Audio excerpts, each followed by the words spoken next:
2023 wasn't a good year for the Carolina Panthers, but I'm trying to make 2024 a better one for myself. Get started on your resolutions with Factor so you're ready for the new year. Factor's ready-to-eat meal delivery takes the stress out of meal planning and sets you up for success in the new year. Skip the grocery stores, prep work, and cooking fatigue. Instead, get chef-crafted, dietitian-approved meals delivered right to your door. With over 35 meals to choose from per week, including keto options, calorie smart, vegan plus veggie, and more, plus over 55 weekly add-ons, you'll have a ton of nutritious and flavorful options to kickstart your resolutions. Skip that overpriced takeout trap. Factor is cheaper and way more delicious than takeout. Get chef-crafted, restaurant-quality meals delivered right to your door, and they're ready to heat and eat in just 2 minutes, which means more time for you. Head to factormeals.com/C350 and use the promo code C350 to get 50% off. That's code C350 at factormeals.com/C350 to get 50% off. Looking for a fun way to win up to 25 times your money this basketball season? Test your skills on Prize Picks, the most exciting way to play daily fantasy sports. Just select 2 or more players, pick more or less on their projected stats, and place your entry. You could turn $10 into $250. Right now, Prize Picks will match your first deposit up to $100. Just visit prizepicks.com/fan and use code FAN. That's code FAN at prizepicks.com/fan. Must be present in certain states. Visit prizepicks.com for restrictions and details. In a world where Carolina Panthers fans have an insatiable thirst for Panthers news and opinions, only one podcast roars ferociously. It's the C3 Panthers Podcast. What's the deal, Panther fans? It's your boy, the Professor, a.k.a. Tony Dunn. It's the C3 Panthers Podcast, brought to you by CarolinaCatChronicles.com, where every Tuesday night we chop up the latest Panthers news and opinions. Hanging out this week with my boy, Cody Lashney. How you doing, my man? Tony Dunn, I am pumped, man. We are going into the biggest game of the season for the Carolina Panthers. The chat room is already lit. Underground West, Tommy Doc Martin, Can Die, Be Cool, Can I Put You in Timeout? Underground West, Legacy Lynn, Joey Escobar, man, ain't nothing to it but to do it. Tony Dunn, let's roll, brother. Tonight's show is Allen hearing footsteps as the undefeated Kyle Allen heads to San Francisco to lead the Panthers against the undefeated San Francisco 49ers, which will be the matchup of the 4 o'clock hour. We're going to be talking about that. Cam Newton. Some of those footsteps might be Cam Newton as he is getting close. Somebody's calling me. Oh, you know what? Somebody's calling the Cat Calls line. Here, can you hear this? Let's see if it loops. I can hear it, actually. To accept, press 1. Let's see if we can answer live. Hey, Pigskin. Hey, what's up, man? You're on live. Let's see if people can hear you. Speak. Let me see. Hold on. Let me see if I can get it. You guys might be able to hear him live on the C3 Panthers podcast. Pigskin Pete, Cody, can you hear him? Say something. Say something, Pete. No, I don't hear him, no. Oh, he can't. Okay, so you can't hear Cody. All right, Pigskin, while you're on the line, since we just answered, I forgot to turn on the voicemail. What you got to say about what's on your mind for the Carolina Panthers? Thanks for tuning in to the show, by the way. Listen, I wish I could catch the show live more often. A lot of times I just have to go back and watch it, after the fact. I don't You think guys they are can a hear great him. show, and I really enjoy it. I'm surprised to get you live. I was expecting to leave a message, but listen, live's better, right? So this whole narrative, you already know what I want to talk about, right? I want to talk about Cam Newton and Kyle Allen. This whole narrative, not only in the Panthers community, but all over mainstream media and everywhere else, that anybody is even considering the fact to trade Cam Newton and keep Kyle Allen as a franchise quarterback for the Panthers is completely absurd.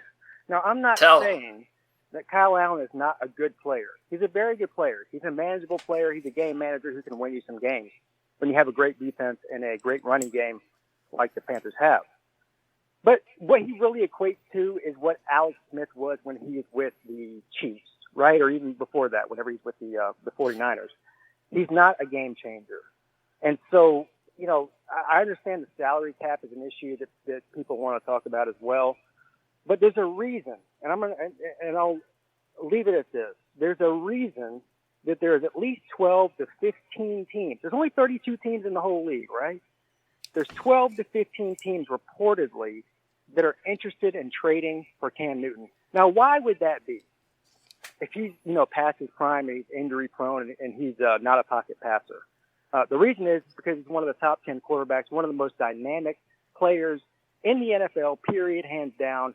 And if the Panthers, I don't think they will, first of all, but if they do decide to trade him just to save some money, they're making a huge, huge mistake. Oh, it would be a travesty. Great call, Pigskin Pete. Thanks for tuning into the show. We're going to get back to the...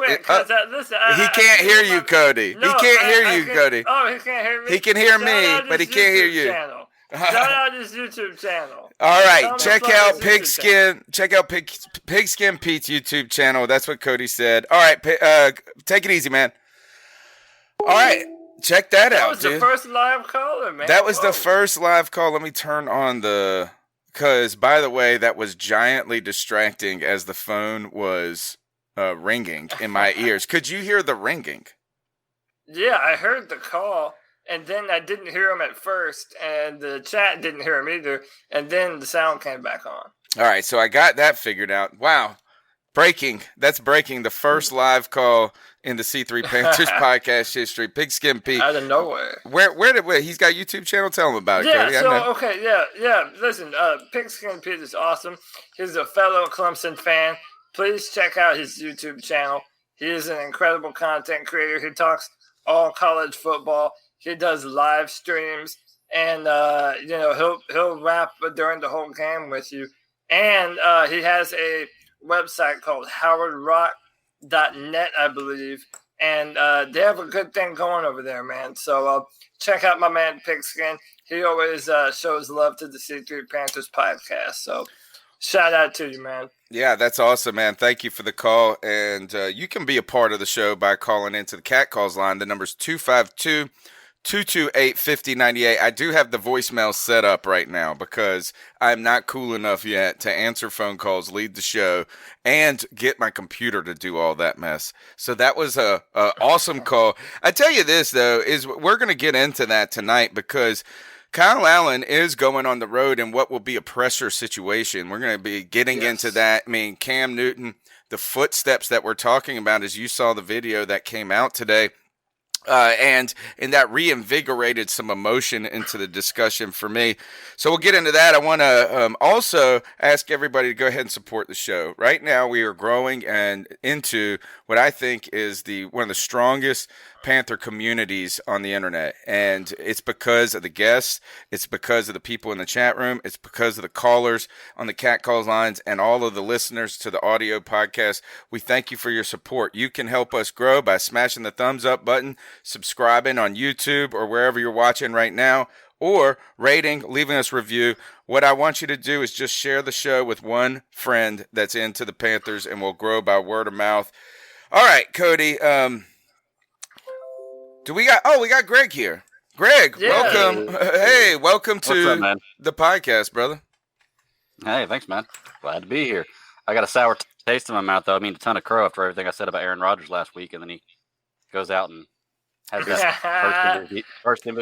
that's his first MVP performance of the year, though, so let's not get too hasty. Well, to his credit, he had the perfect passer rating of 158.9 or something crazy. So, yeah, we have a lot to talk about in today's show. The Panthers face a huge test, the biggest test of the season by far, in the undefeated San Francisco 49ers. And there's a lot of good football teams right now. So, yeah, we've got a ton to talk about. Greg, I was listening to your podcast. Tell them where they can find it real quick before I tell you something. All right. I got another podcast. It's called The Super Civil Servants. We cover movies, TV shows, books, literature, comics, just about anything you can absorb in your mind to entertain yourself. We do a show every Friday night. Drops every Monday. So people out there listening, it's great podcast, like it. I love it, actually. But I got to say that this week, the palate was not sophisticated for Ratatouille. Oh, there's my food joke of the night. Take that. It didn't go over your head this time, Greg. Exactly. You guys tossed out You tossed out Ratatouille too fast. All right. Let's go ahead and turn to Carolina Panthers football. Thank you, 89 J Stubbs. When he says this for the donation on YouTube, he says, "When we win Sunday, prepare for Main Street hype." Now, yes, sir. Actually, because of that comment, let's go with it, Cody. I was going to open with Cam, but right now, Kyle Allen has won 4 in a row, right? 4 in a row this year, 5 in a row in career as a starter. He's the only undrafted starter to do that since Kurt Warner, and undrafted quarterback that has gone and had that success. The Carolina Panthers are going to face a team in the 6-0 San Francisco Giants that have beaten everybody that's come around. It hasn't been pretty at times. Only 9 points in a monsoon game against the Redskins, but this team is a legitimate test for us. And how do you think if you win that game, we do go mainstream? But imagine the conversation that emerges from that win. Yeah, listen, in my mind, there's one story that is paramount. It's on top of all of them. And that is if the Carolina Panthers roll in to San Fran and we have Kyle Allen as our starter, and let's just say Kyle Allen balls out, man, it's going to be really hard for a lot of people. I even think ourselves included, as big Cam fans as we are, and as much as we want him to start, I'm telling you, this narrative of Cam versus Kyle, dude, it's only a category 2 right now. It's about to hit Cat 5 if the Carolina Panthers go to San Francisco on the road and beat the last undefeated team in the NFC right now. They have an incredible defense. I mean, up and down the line from Nick Bosa to DeForest Buckner to Ron Armstead, they're all nasty. And, it's good that we have Trey Turner coming back, so we do have more depth on the offensive line. But, man, this is such an important test of the mettle of the 2019 Carolina Panthers. Who are we? Are we best as a Cam Newton-led Carolina Panthers, or do you roll with the currently undefeated in his NFL career, Kyle Allen? There's a lot of big questions facing this organization right now. If Kyle, you're right about this, is you'll learn a lot about what the organization thinks about Cam Newton from how they proceed after, if the Panthers were to win. Yeah. Right? Because that's going to put them in a tough place. Oh, yeah. Here's my thing about what you were just saying, Cody, is you're right, 100%. Even for us, if he goes out there and balls out, it's going to start that thought's going to start to creep up in your head. But Kyle Allen hasn't balled out in a game he's played. Yeah. He's had good games, So my question is, and I know the media is going to do this, if he goes out there and throws for 179 yards, 2 touchdowns, and wins the game, is that grounds to say, oh, he is definitely the guy for the – or I could see if he goes out there and throws for 400 yards and 4 touchdowns, But that's a great question, and I think it depends on the kind of performance that Kyle Allen has. Because if he has another, say Jacksonville performance or what he did against Tampa Bay, if he's just doing enough, then, yeah, we know that Cam Newton can do that and do that in spades. I think if for whatever reason this turns out to be a game where Kyle Allen does have a fantastic performance, which, hey, this is a hard team to do that against, then we have that type of conversation. If it's coasting, that's a whole nother discussion. But if Kyle Allen has a ball-out day against an undefeated team that's playing its best football right now, I mean, man, you have a lot to consider. But, I mean, just so everyone's clear, I'm still 100% Team Cam Newton. How about a loss, no matter what, ends the question, probably? Yeah. I just actually backpedaled on that. Does a loss alone say Kyle Allen has a good game but we lose? Does it end the conversation there? And it goes with I know how we feel about it, but I'm talking about in reality, how the team or where you guys think it's going to go. And you're right. I think, Cody, there's levels to this. It does depend on how the game goes. If the defense is and McCaffrey, win this game, and it's clear that Allen was not a hindrance, but just not the guy that won it for us. That question that's a different question than if he throws 3 touchdowns, no interceptions, 275 yards on the day, and he's won 5 in a row now. That complicates the question a lot. So I don't know. I don't know how to look at it from there. Is what do you do? What is your feeling if he does have a great game? Listen, if he has that kind of performance, I mean, listen, I want Cam Newton to be the quarterback of the Carolina Panthers. I think he's a far more talented player. I think this conversation gets a lot muddier if Kyle Allen is able to make some big-time throws in big-time moments. And again, we're talking about a lot of ifs, ands, and buts right now. But, I mean, I think that all of us are pretty confident, even with Kyle Allen as our starting quarterback. I mean, I'm feeling good about this matchup Sunday. From a defensive perspective, from an offensive perspective, I like the way we match up with them. I don't feel like we're about to battle the boogeyman. It's not terrifying. I feel we have every bit the team they do, if not better. Well, I mean, they traded for Emmanuel Sanders today, so they probably got a little bit better with talent-wise in the one part that they have been struggling. Does that make Jimmy Garoppolo better? We don't know. Their defense is, they're right now they are 5.5-point favorites versus the Carolina Panthers. I think, though, if the Panthers were to win on this stage, and Kyle Allen was a big feature of that, it would take a national narrative over about how all of a sudden the pressure would be crazy on the organization, I think, when it shouldn't be. Because after today, before all of this, before I started thinking in that way, I saw that Cam video, guys. And the Cam video of the Panthers, again, putting Cam in the spotlight and trying to own the conversation a bit like they did with his shoulder.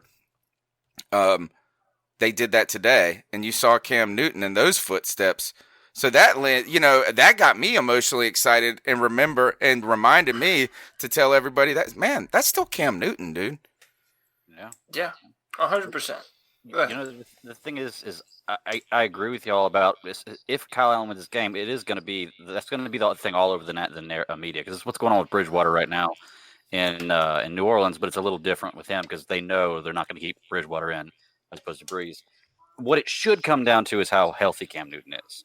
Yes. Honestly, I feel like Kyle Allen's done well enough that if Cam Newton is even in the slightest bit hindered, not 100%, he needs to sit out until he's back, fully healthy. I want to see him fully healthy and give him a chance to be the Cam Newton that he is, or that he isn't the MVP Cam Newton. And if he can't do that, then you start to have that conversation, because Kyle Allen can carry the team. I don't think Kyle Allen is a franchise quarterback, but I look at Kyle Allen kind of like who's the guy that won the Nick Foles. It's kind of the way he can get the job done. You put enough pieces around him, he's going to be a good quarterback. But I don't think he is a franchise quarterback. I don't think he's a guy you build your franchise around, which Cam Newton is, and we already have him under contract. Like I said, it all comes down to, for me, how healthy Cam Newton is, because I don't want him out there at all if he's even the slightest bit unhealthy. I don't care how tough he wants to be or anything else, man. Give yourself time to heal, and then come back and win your job. Like, prove everybody wrong. Win your job back, because I'm tired of hearing these trade talks about Cam Newton. Cam Newton going to the Bears. Oh, that's going away. Let that mess go away. But here, if you guys are heading, this is the marquee matchup of the afternoon. The Carolina Panthers, I mean, the storylines here are the San Francisco San Francisco 49ers the real deal. And if you want to go to that game, the way to do it is to check out Vivid Seats. They're the top source for tickets to events like this. You can sort by price, you can sort by seat, you can sort by section and row, all in the Vivid Seats app. And to make things even better, they've got a loyalty plan. Just use the Vivid Seats rewards program, and they will give you 100% back money guarantee for the biggest concerts, the hottest theater shows, all of that. Download the app. Make sure you use the overtime code. The promo code is overtime, and you'll receive a discount up to $100. Go to that Panthers game and represent like they did in London. Use the promo code overtime. Now, guys, I'm going to tell you why this is a Category 4. It's a Category 4 storm, Cody, and that is because this is the matchup of the afternoon. The Panthers have a real shot at winning this. But the reason the Panthers are going to come out with a W, I think, because of the defense and Christian McCaffrey. And I think Kyle Allen can be and will be a positive aspect of that. But a rising tide lifts all boats. And that's what's really where this is a Category 3 or a 2, or maybe not even a storm that we should care about and just be waiting for the Cam Newton star to come back. But 5-0, right? You hear that. You hear 5-0. Taking down the undefeated San Francisco 49ers and a tough defense. I think that the defense wins this game, and it lifts Kyle Allen's boat, the rising tide, which actually complicates things probably more than we need it to. Yeah, it does. But listen, at the end of the day, a victory is a victory. I mean, if we're able to I think stick to the game plan, stick to what has worked, and feeding Christian McCaffrey. In my mind, we can't be scared of him. We can't, go in and think, play scared against that defensive line. In my mind, you're going to run right at them, and I think you're going to show them that you're willing to, outman them. Just be tougher and be physical with them. I mean, that's how you earn the respect of a defense like that. And I think there were a few games that happened this Sunday, specifically the Bears and the Saints, where it showed what happens when you just keep on chipping away over time. That defense will let up, but you have to have the right offensive game plan to do it. And I feel like we have all the weapons on our team right now to do that. When you have McCaffrey, you have DJ Moore, we can attack the middle of the field. And we can do a plethora of different things with McCaffrey. I don't know if they've faced the kind of offensive power that we have. In fact, I know they haven't. So they beat the Rams. The Rams. That's the team on their record right now that makes them a good team. The Chiefs. The Rams are kind of garbage. The Chiefs are better than the Rams. Well, the Rams put up 30 again last week. I mean, they're all right. So they beat but the Chiefs was preseason. That was preseason. Oh, okay. I'm sorry. I was looking at preseason. My bad. So I think the Rams are the best, but we can score. We can put up points. The Panthers have put up 30 points in several games so far, or at least it feels like upwards of 30 points. And the 49ers, and now the weather was terrible, but they held the Redskins scoreless, but they only put up 9 points themselves. So it's not like they are the most dynamic. They're not a dynamic offense. We have a good enough defense to stifle their offense, and I think our offense is good enough that they're not gonna hold us to 7 points like they did the Rams. All right. And go ahead. I was to say, in this same manner with the same question, man, I kind of want to shift gears a little bit and ask, how good do we think the Niners really are? Because like you were just bringing up the schedule, and I'm sitting here looking at their schedule. They beat the Bucks. That's a 2-win team. They beat the Bengals. That's a 0-win team. They beat the Steelers. That's a 2-win team. The Browns, 2-win team. The Rams, they've won 4. And that's it. I mean, they haven't really played anybody that's a powerhouse team. Right. And like they played the Redskins this week, and they beat them 9-0. And I realized that the weather was really bad, but that's the kind of game you run the ball in and you pound the ball. And they're one of the best rushing offenses in the league, and they didn't even score a touchdown against the Redskins. So, I mean, 9 points, 20 points, 24 points. I guess they did 41 in one game.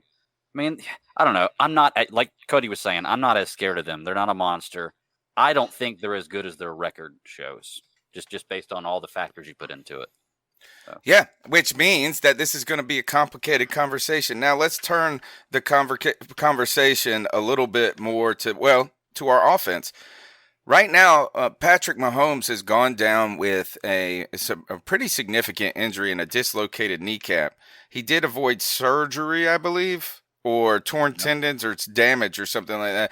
But he has been the guy that everybody is, I think, or should be the league MVP. Does this mean that Patrick Mahomes' injury means that McCaffrey, if he runs the Panthers to the playoffs, is a dark horse for the MVP position?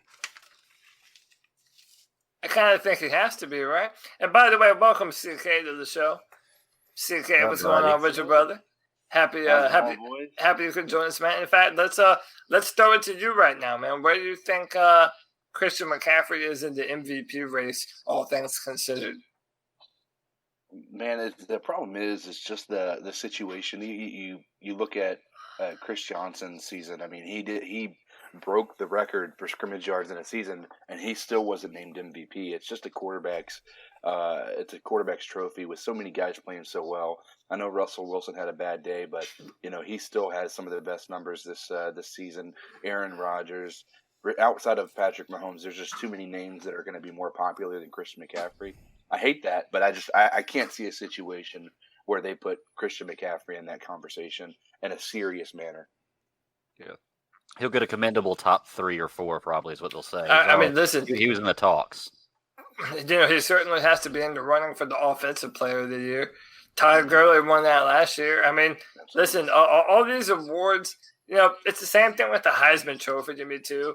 Like, if you have a college football team and you have a player that's kind of up for the Heisman, all these awards, listen, man, they're gravy. At the end of the day, the only thing I want is the Super Bowl. The only thing I want is the Super Bowl. And in my mind, it doesn't matter if, we have Cam Newton as an MVP or Christian McCaffrey. As long as this team is playing on fire, dude, that's the only thing I want. So, yeah, with that said, I don't think Christian McCaffrey is going to win the MVP award. It would be incredible if he did. There's no doubt that right now in the NFL, he is the most dominant offensive weapon that there is that doesn't play the quarterback position. And he's proven it week in and week out. And especially if he does it against San Francisco and their defensive line, you have to start mentioning him as a real legitimate MVP contender. How do we get better, guys? Right? This week, today, we see the San Francisco 49ers, they add Emmanuel Sanders, who some people had linked saying that the Carolina Panthers could be interested in. You also saw the Patriots, they trade for Mohamed Sanu today.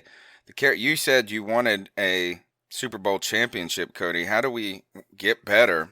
I mean, obviously, I think the answer is Cam Newton, but do we need to get better?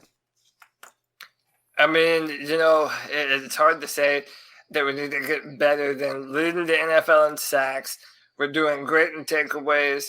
I do think our offense, the passing game, could stand to go to the next level. And in my mind, that's something that can still happen. I still don't think that we've seen the best out of Curtis Samuel, who we've all predicted to have a big year this year. DJ Moore. I mean, I think that as we get later into November and as we move into the tougher part of the schedule, you have to be versatile. We're not going to be able to fully rely on Christian all the time. We have to be able to push the ball down the field. So in my mind, we have to be able to pass better than we are now if we're going to be a legitimate contender. AJ Green. Yeah, let's talk about that. That's what I was hoping you were going to walk into. I was setting you up, brother. I'll say Cincinnati already said the other day AJ Green is not on the trade block. They're not trading. Yeah, but do we believe that, though? No, I don't believe it. They've stuck with Andy Dalton all these years. I believe they're going to stick with AJ Green. But they're terrible. It's time to. They're going to have to rebuild entirely. Yeah. Shout out to Ross Gold for the donation to the show. He said someone on ESPN said CMC is the only in the MVP race because he's a white running back. How you can't say that on the first? Whoever said that needs to get iced up, right? Because I did, I had the opportunity to speak with Chris Johnson. You guys know CJ2K, used to play for the Titans, former running back for the East Carolina Pirates. He came on the sports bar with Clip Brock and I this past Friday, and I asked him who he liked to watch in the NFL as a running back, or maybe Clip asked him that. That was Clip asked him, and he knew I was a Panthers guy, and he said Dalvin Cook, he said Zeke, and he said, was it Saquon? And Saquon. Totally left McCaffrey out. So he's not an MVP to dang Chris Johnson. Yeah. Well, it's funny. You were talking about how they were saying the only reason he's in the MVP race is because he's a white running back. I think that's probably a big part of the reason why he's not even in the conversation for most people, is because they don't even look in that direction. They talk about it on shows all the time. He doesn't look the part, I don't think, now. Exactly. And I don't know. I think he is a legitimate MVP candidate. Think about this. What if he really stays on pace? What I think is that we're going to continue to look at Russell Wilson. The quarterback is a dominant position, obviously, to look towards, and the favorite. But if somehow the Panthers continue to win, Cam Newton comes back, and then all of a sudden they're going into the playoffs as really like maybe a 12-4 team, and Christian McCaffrey has 2,800 total yards or whatever, 1,400 rushing, 14 receiving. It's going to be hard not to talk about it. That's what I would say, is that he better be getting some love. I also want to say this. You can give the C3 Panthers podcast some love by subscribing, smashing the thumbs up button. And here, I just shared a link in the chat, and it's to my kid's Boy Scout troop popcorn order form. My kid is trying to sell popcorn. He sucks at it. I hate selling popcorn, but he came up with this web ability to do this on his own, and he sent me the link. He's 11 years old. If you buy some popcorn from the kid, it will help his Boy Scout troop. I sent the link there. And also, to pivot on to another plug, the Panthers head to San Francisco, 5.5 point dogs, and you can be a part of the action by going to MyBookie, mybookie.ag. They will get you in. It's the most trusted site in America at the moment. And you can check out the San Francisco 49ers in a battle of the two NFL's hottest teams on October 27th. There's no better way to enhance your watching experience than with mybookie.ag. Here's my thought. Right now, 41.5 over under, and the Panthers are getting 5.5 points. I spoke with Rafael Esperanza earlier tonight, and he said, hey, you wait a little bit longer in the week, and this number moves to 6, because the sexy pick right now is San Francisco. So I say, take the points, parlay it with an under in a low-scoring game, and win with the Carolina Panthers. And you can do that by going to mybookie.ag. Be sure to use the promo code OVERTIME. They'll match your first deposit. All right. Emmanuel Sanders now with the San Francisco 49ers. Does that change anything for you guys in this matchup? I actually think it may help us because, quarterback and wide receiver timing and chemistry has got to go together well. So if they're playing the first game together, they may not be in it. I mean, sometimes you're playing backyard ball and it just works out, but it could work to our advantage, actually. I personally, if I had to throw my opinion in the ring, it's I think it doesn't help at all. Honestly, I think it kind of plays to the same thing that Greg was saying, that that timing may be off. But I also think they're going to try to force feed him because of it. Right. They're going to try to show, hey, you're welcome. It's going to be such a big thing. It's going to show our fans why we decided to give up what we gave up for you. Second round is, that was what he got. Third and fourth round is what he had. But I just Jimmy Garoppolo hasn't been good. He's got 7 touchdowns to 5 interceptions. Right. He's not played well. His only offensive outlet has been Kittle, and they held him in check last week. So if we can game plan very well, I think Garoppolo's good for a long day. I think that defense is our biggest problem. Yeah. they actually kind of mirror the Panthers in some ways. I mean, it's a quarterback that's not a terrible quarterback, but not a great one that helps carry the team to where they got to go, and the defense and the running game is what wins the games for them. So they're very similar to us.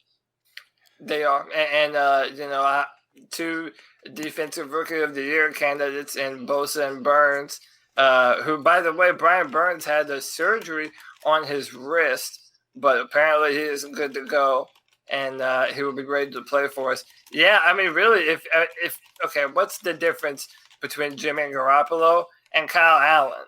In my opinion, relatively nothing. They're about the same height, about the same arm talent. They do about the same things. You don't ask them to do too much, but at the same time, they can efficiently run the offense. So, yeah, these are two very similar teams. They're defensive first football teams. And I'm just interested to see how much, instead of throwing the ball right at them, how well versed is Emmanuel Sanders going to be in the playbook by the time he plays against us? I don't know how many snaps he'll get, but they wanted him for this matchup. So that tells me that Kyle Shanahan and everyone over there with the 49ers, they know this is by far the best team that they have played all season. We are not like any of the other lightweights that they've played thus far. So including the Rams. Yeah, including the Rams. So they know they have a hungry, talented football team looking to make a statement in prime time. You know they've got the top passing defense in the league. We have we go back and forth with them. Yeah. Well, the Once Patriots again, now we're 7th, but it's 49ers and the Patriots passing defense. Huh. We were number 1 for a little while. Yeah, we were, but problem is we faced the Jaguars and the Tampa Bay Bucks, and they had some garbage time yardage that they ended up getting. That's why sometimes those stats will lie to you. I'll tell you though, Cody, the difference between Jimmy Garoppolo and Kyle Allen is about $89 million. Yeah, no big deal. Garoppolo's heavily overpaid. Oh my gosh. Good Lord. Yeah, he's an undrafted free agent too, Kyle. So, dude, he's making NFL minimum money right now. Which is still my salary for the next 15 years. Yeah. It's probably $500,000 to starting quarterback undrafted. Probably. Yeah, something I think about he's that. he might be making more since he's played. I can look it up, but obviously he is not making a lot in comparison to the other guys. The one bad thing about that is now you've got friends that have more expensive habits and they're like, so come on with us this weekend here.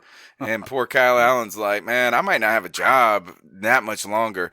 Does he get a job long term after this? Think about what Teddy Bridgewater right now is playing himself into a contract, right? Yeah. Kyle Allen is arguably playing himself into a contract. There's a reason that people are asking for Cam and not Kyle.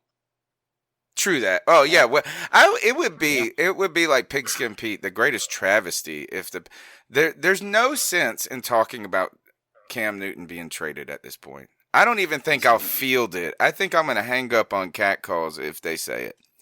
Because you can't – what would you do? You at least keep him for next year. Unless he's just broken. Through the contract.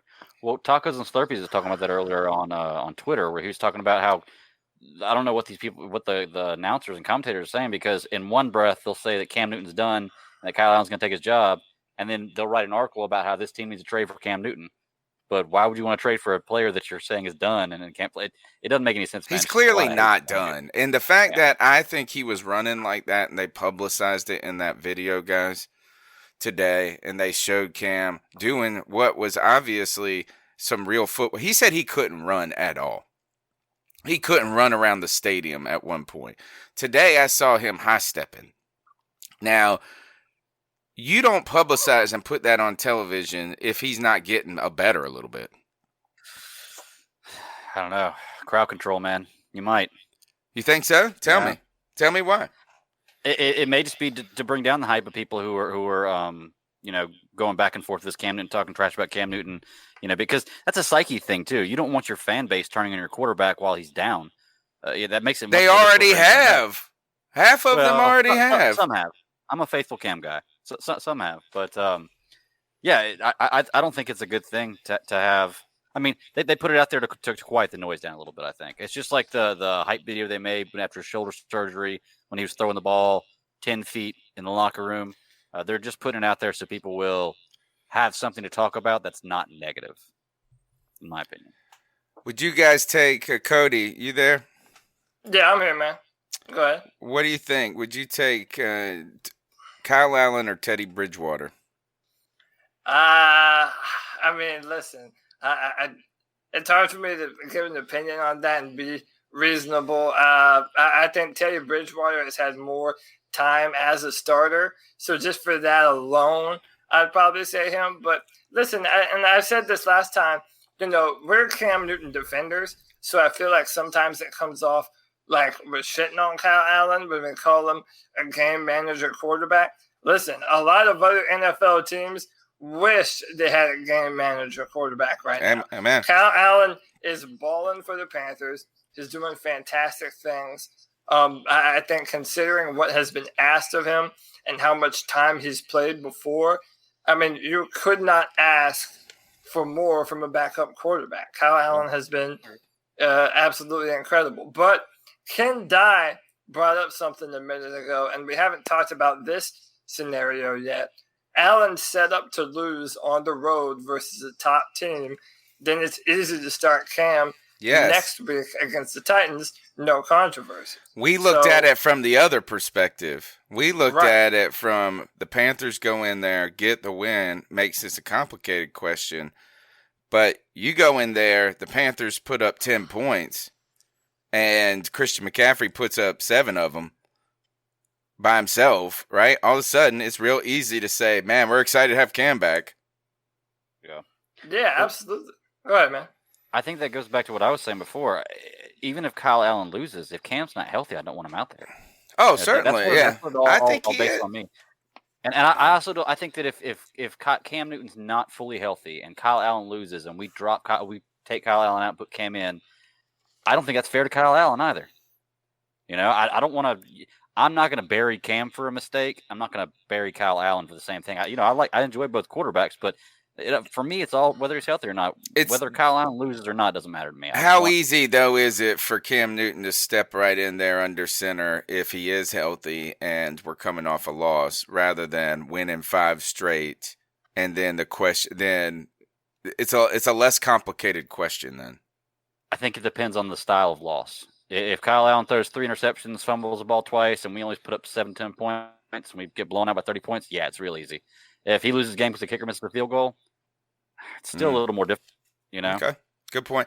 Guys, let's go ahead and shift gears to the cat calls. The number's 252-228-5098. You can be a part of the show like Pigskin Pete was earlier. He was live, but if you call in right now, you can leave a message. You get 3 minutes, and we'll play as much as we can tolerate. Because if you're about trading Cam, I'm cutting you off. I'm already saying it. So what are your thoughts on catcalling? Yeah, it's pretty you shouldn't do that to somebody. And how did that make you feel?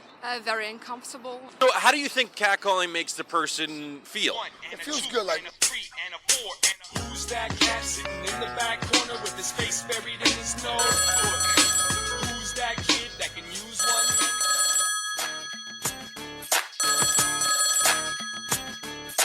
Hey, what's going on, guys? This is your boy, Brandon Herbert, and, Brother Herbert. Interesting thing happened. I was listening to your podcast, and, after I was working out and everything, and I heard something interesting. So, if people want to talk about me, that's fine.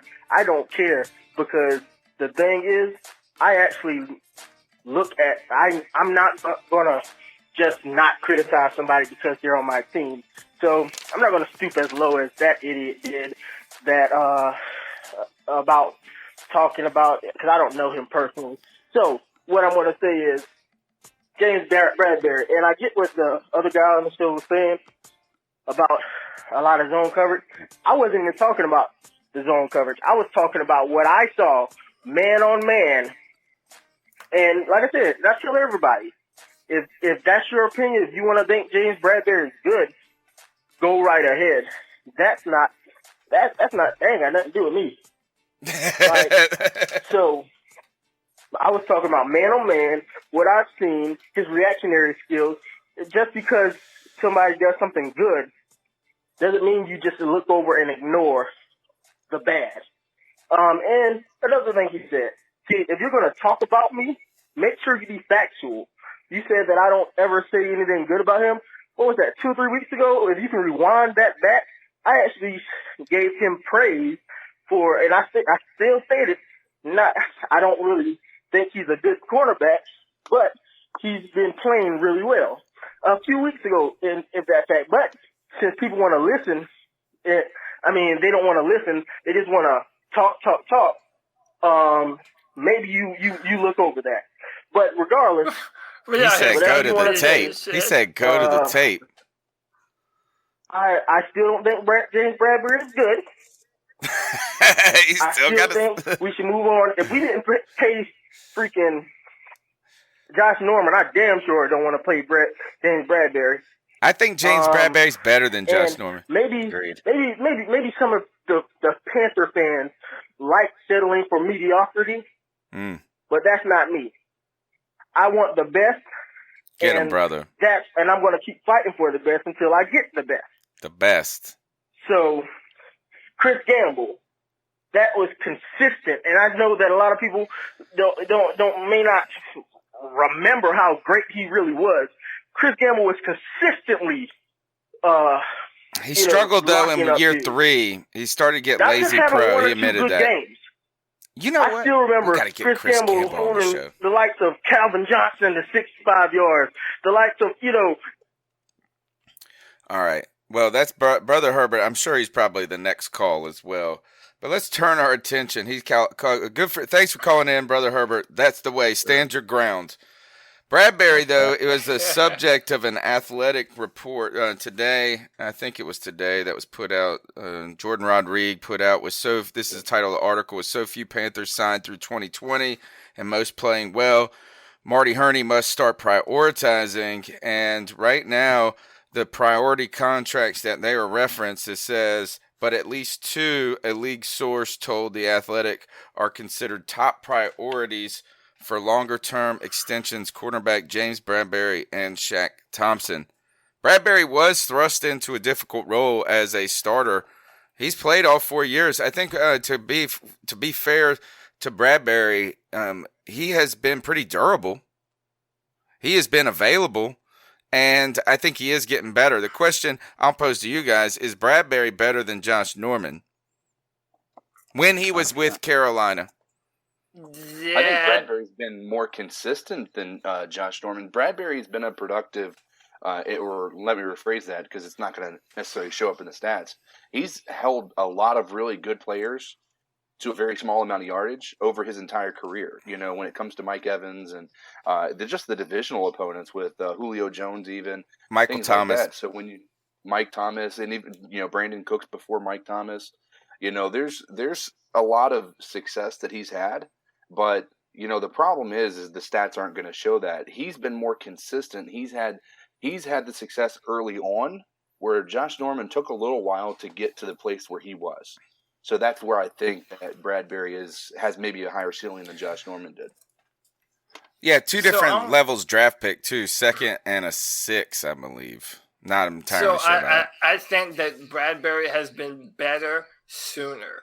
So really, if we're keeping it 100, Josh Norman had 1 ball-out year for the Carolina Panthers, and that was the best defense that, had been in Carolina at that time. I think that as far as everything that you ask a corner to do, press man, zone, identifying where routes are going and how they break down, I just think that Bradbury has been a more physical corner and is more versatile. I trust him more in press man coverage, whereas Josh Norman, that's 100% a zone corner. By the way, I love Josh Norman. Josh Norman, the dude himself, he's such a cool dude. He's also into Batman, so him and Gerald McCoy would get along. The dude, that's the home dog, Josh Norman. But I want to be careful. I want to be careful. Real, I'd pick Bradbury, yeah. Me personally, I want to be careful that I don't overly turn my back on Josh Norman by saying I think Bradbury is better than Josh Norman was as he was a Panther. I think if you took Josh Norman's best season with the Carolina Panthers, that one season he was one of the best corners in the league, and it got him paid like that, right? So I'm not taking anything, but Redskins fans have shit on him the whole time he's been there. He is, and now their whole team is stunk. So I do think it's unfair to judge a corner that who tends to be a better zone type player in a team that's just a crap hole right now. But I think Bradbury collectively has been better. You said he got better sooner. That's the truth. He had to start from day one. Josh Norman wasn't trusted to start anywhere in his first 1 or 2 seasons, I believe. So I think it was the 4th season before he actually started playing. We had the big year. Yeah. So Josh was benched at one point in time. I think it was 2000. It was early on. Or 14. It was after that Buffalo game. Yeah. Well, I love the passion with the call, and I get what he's saying, and you don't have to believe Bradbury is a good cornerback. Can't we be in the middle, Greg? Can't we just say he's not like Patrick Peterson at his prime, but he's not. I'm trying to think of who are some of the schmuckos we've had to deal with in the past couple of years. Yeah. Well, I just look at it like this, and like he said, he's not going to overlook the bad things the guy does, no matter how good the good things are. Well, when you have a game where you have 2 interceptions and 10 tackles, that's Deion Sanders type numbers. So you're gonna get mad at that guy and say he's garbage because he had 1 blown coverage on man-to-man defense where the guy dropped the ball. I mean, it might have been a touchdown regardless, but 1 blown coverage that I saw, and there may have been more. I'm not saying there wasn't. But the man had 10 tackles and 2 interceptions. Like, how can you at any point in time say that's bad? If a quarterback throws for 5 touchdowns and 450 yards, but he throws 1 pick, are you going to harp on that 1 pick and talk about how he's not as good as everybody says he is because of that 1 pick? No, you got to pick and choose what you want to believe as far as it goes. And I think it's a lot of passion he's speaking with, not stats, because the stats show that he's in the top 30% in quarterbacks in the NFL. I just looked at him; he's like the 41st ranked out of the top 125 cornerbacks in the NFL. That's about 35%, top 35%. Let's so, say I mean, that's Let's say this. He is not Antoine Cason either. That's what Brandon Herbert makes him out to be, is like Antoine Cason. If you guys remember that, 2014, we trotted out there Antoine Cason, Josh Norman before he was great, and Roman Harper and Thomas Deku, and they got shredded, right? Yeah. That was the worst, right? All right, so you can continue to be a part of the show, 252-228-5098. Let's push to the next call. Let's see, I bet you it's Herbert. Like yeah, he's back. He's back. I still remember Chris Gamble. I still remember, Mike Rucker, Mike Minter, like all these greats it's the safety, that were though. consistently giving us the same thing every week. So if you want to talk or try to get mad because I'm criticizing, yes, you damn right I'm criticizing. I'm not going to settle for mediocrity. And if you want to, take your mediocrity ass and sit down somewhere. Oh. Yeah, my voice is not as deep as yours. Whatever the fuck, bro.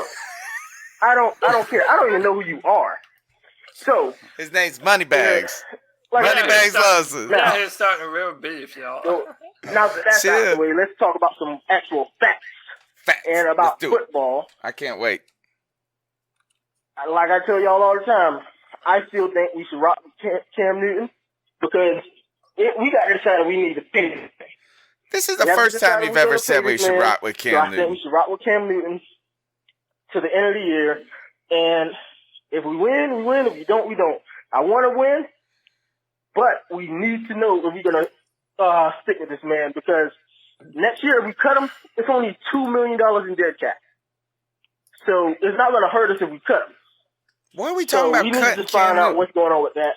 Vernon Butler, he's playing pretty good right now. I understand the point of what he's trying to say. Shaq Thompson surprised me, and I can admit when I'm wrong. Shaq Thompson has been playing lights out this year. So we have a lot of decisions on our hands. Anyway, guys, sorry about the long rant. And love your show, and always keep pounding. Thanks, Brother Herbert. Two things real quick. I wanted to correct myself. I said James Bradbury was the 41st ranked cornerback out of 125. Updated list, he's actually the 24th ranked cornerback out of 125. So he's even better than the top 30%. He's closer to about 18%, like the top 20% of quarterbacks. So the stats show that James Bradberry is a good cornerback. And just real quick on that comment, man, like I said, Brian, I love the passion. I'm not telling you you're wrong about anything, but I can't say, I don't get how you can harp on James Bradberry for the way he plays and then praise Vernon Butler because he's had 2 good games in a 4-year career. Good point. Go ahead, Cody. You know, like. Yeah, I mean, listen, I'm of the mindset that a lot of times some of the best players in the NFL, they're not the biggest names. And Jalen Ramsey has this huge ego and he's talking. But I guarantee you, every time you watch Jalen Ramsey, he'll make some beautiful shutdown play. And then on the next, he'll let a receiver run right by him or miss a route concept and what have you. And I feel like, not just Brother Herbert. I feel like a lot of people have seen James Bradberry miss or not tackle correctly or blow a coverage, and then that sticks in your mind. But cornerback and offensive line are similar in that when you're not talking about them, that means that they're doing their job because teams aren't going in that direction or your offensive lineman isn't fucking up for everyone else. So I think Bradberry is a little bit a victim of that, and he's a very soft-spoken dude, very quiet, very to himself. But listen, I think the grass is always greener on the other side, and you might find yourself missing James Bradberry if we don't decide to sign him. I mean, good shutdown corners, and you can debate on whether or not you believe he's a shutdown corner, but good corners don't just grow on trees. So I'm definitely thankful to have him on our team right now. We're going to need him. We haven't heard from CK on the matter, so I'm about to go rapid fire. CK, yes, this is what I'm going to do. I'm just going to ask you a series of questions about this situation right here, and you just got to say better or worse, right? Better or worse, Bradberry, because he talked about consistency at the position. 2011, first, we're going to only do Ron Rivera era, all right? Okay. 2011, Chris Gamble, the 2011 Chris Gamble or the James Bradberry? Who's better? Bradberry, is he better or worse? Bradberry. Oh, in the last year, going over. Okay. The other starter that year was Captain Munnerlyn. Oh, worse. Or better than Munnerlyn. Better than Munnerlyn. All right. So 2012, there we go. Next season, first year without, who did I say? Oh, wait, I just lost the guy? Who was the guy that he was talking about? Chris our best Gamble? corner. Yeah, thank you. James, all right, his name's all right. Our first year without Chris Gamble, Josh Norman as a rookie.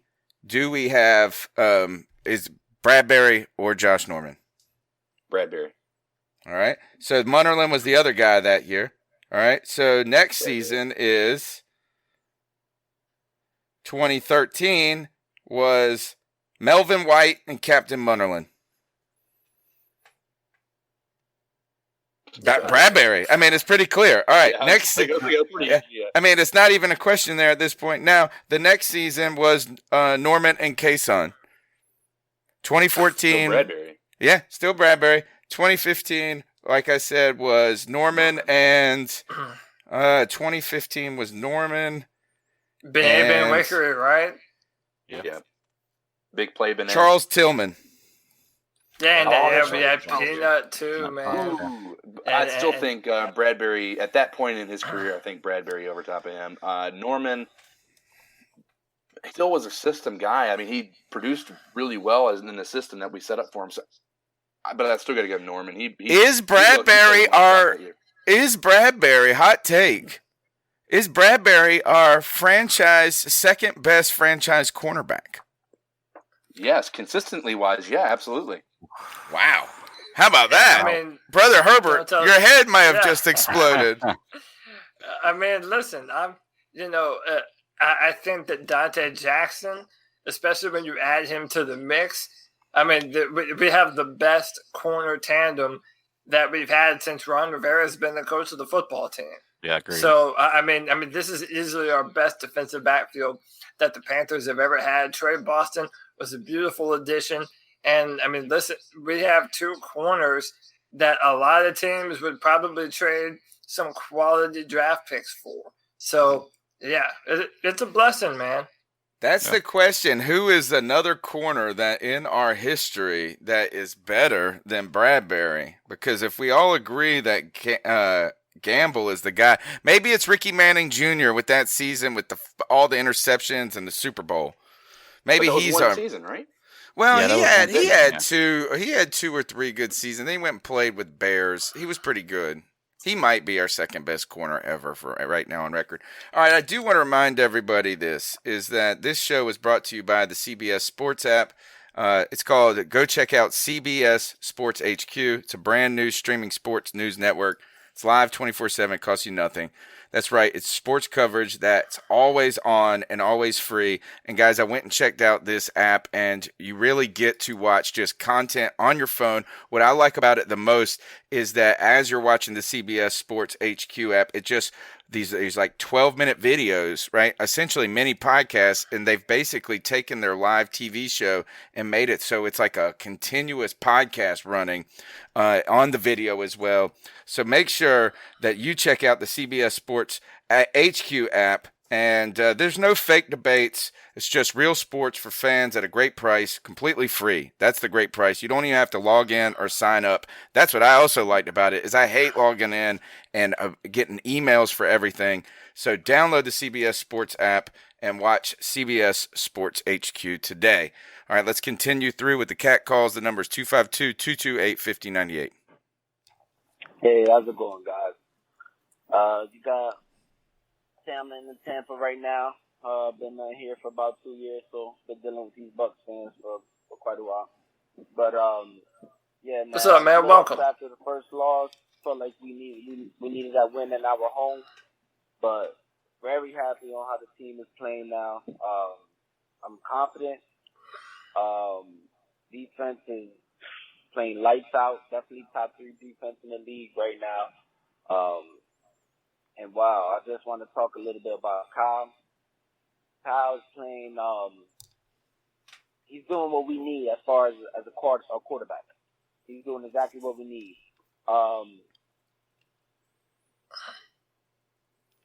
We'll see if he comes back with this next call. Let's check it. This might be him, part 2. Hey, what's up, guys? The line here. Twitter handle MDB Surf. Yeah, I'm in Tampa, living in Tampa now. It's been about 2 years I've been here and dealing with the Bucks fans and everything like that. So it's actually Same pretty call. fun. Nope, he just started. We actually been pretty good the past couple of years. Look, I think he keeps going. Hey, what's up, guys? First time caller here. Then tuned into the podcast. Third time caller, actually. Podcast. I'm loving everything, the opinions, the fans calling in. I love how real cutthroat and straightforward you guys is too. I just want to appreciate you guys for doing this. I'm not in town as far as Charlotte. I'm from Rocky Mount, but I'm living in Tampa now. From Rocky Mount. That's where my dad's from. Appreciate you, man. These knucklehead Bucks fans that can't get rid of their fucking bad juju for greatness. It's about time they move on from him, man. They telling my brother that he's from Tampa. They telling him for years he's not what everybody seems to put him out to be. But back to how how we're playing and everything. Defense lights out, top 3 defense, no question about it. The only teams I could probably argue to say that's better is the Bills and the Patriots defense. But mind you, Bills haven't played a real good. I mean, not the Bills, the Patriots. They haven't played a good team barely yet. And the Bills is Bills. I mean, I'm loving how we come along. Every game we're getting better. Team is gelling just good. Want to talk a little bit about Cam Newton and the Cow situation. I know you guys like Cam. Some of you guys really love Cam and everything like that. But this is my input on it. For years, I've been watching Cam, been really watching. Don't say trade him. How he's been progressing, mainly. Finger on the button. And how he turned into a football player. But How could I hang up on a third-time caller? The most talented players in the NFL. God-given abilities is undeniable. He's, 6'5", 6'6", 250 pounds, and can run, mobile, agile, everything. Got a big arm, but my big issue with Cam Newton has always been is how I want to know what his how he studies, what's his work ethic. I just question his work ethic sometimes because sometimes he's like a first read. He checks his first read, and then after that, he's just lost. You can see he'll duck his head, the pressure gets to him, or something like that. He's holding the ball, and after the first read, he can't really do much after that. Which I always noticed from him. Come on, this is what. Not true at all, my man. No. 9th year or something, and you're still pretty much the same quarterback as you came in. Okay, yeah, you're able to throw a little bit better, a little bit more accurate, but other than that, you're still as far as your progression, going through your progressions. And everything. All right, thanks for the call. Now, I think this just shows recency issues. Right, is that we just haven't seen it in recently, and so now we look around the league, and it's the new flavor of the week, and that Cam, and then we kind of fall back. I think it's kind of an easy argument to fall into a little bit.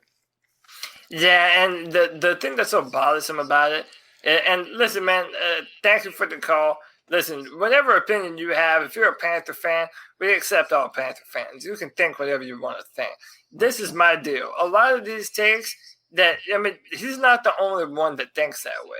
A lot of people think this way about Cam Newton, and to me, it's kind of baffling. I don't, listen, not everyone's a football nerd like I am. I like to look at all 22. I like to break down the positions and watch the play unfold, trying to know what concepts and what formation the defense is in. All that stuff, I'm into it. If you're not into it, then it's easy for you to kind of believe the narrative that Cam Newton's a one-read quarterback. If he doesn't hit that, then he's not. Then he's looking to run. And a lot of this stuff is just false, man. It's not rooted in any truth. Cam Newton is one of the better quarterbacks post-snap and pre-snap. He does such a good job, especially in 2015, at reading the defense, calling audibles at the line.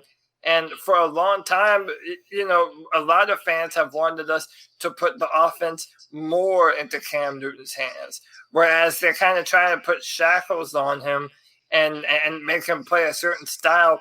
You have to let Cam Newton be Cam. A lot of this, I don't know where it stems from.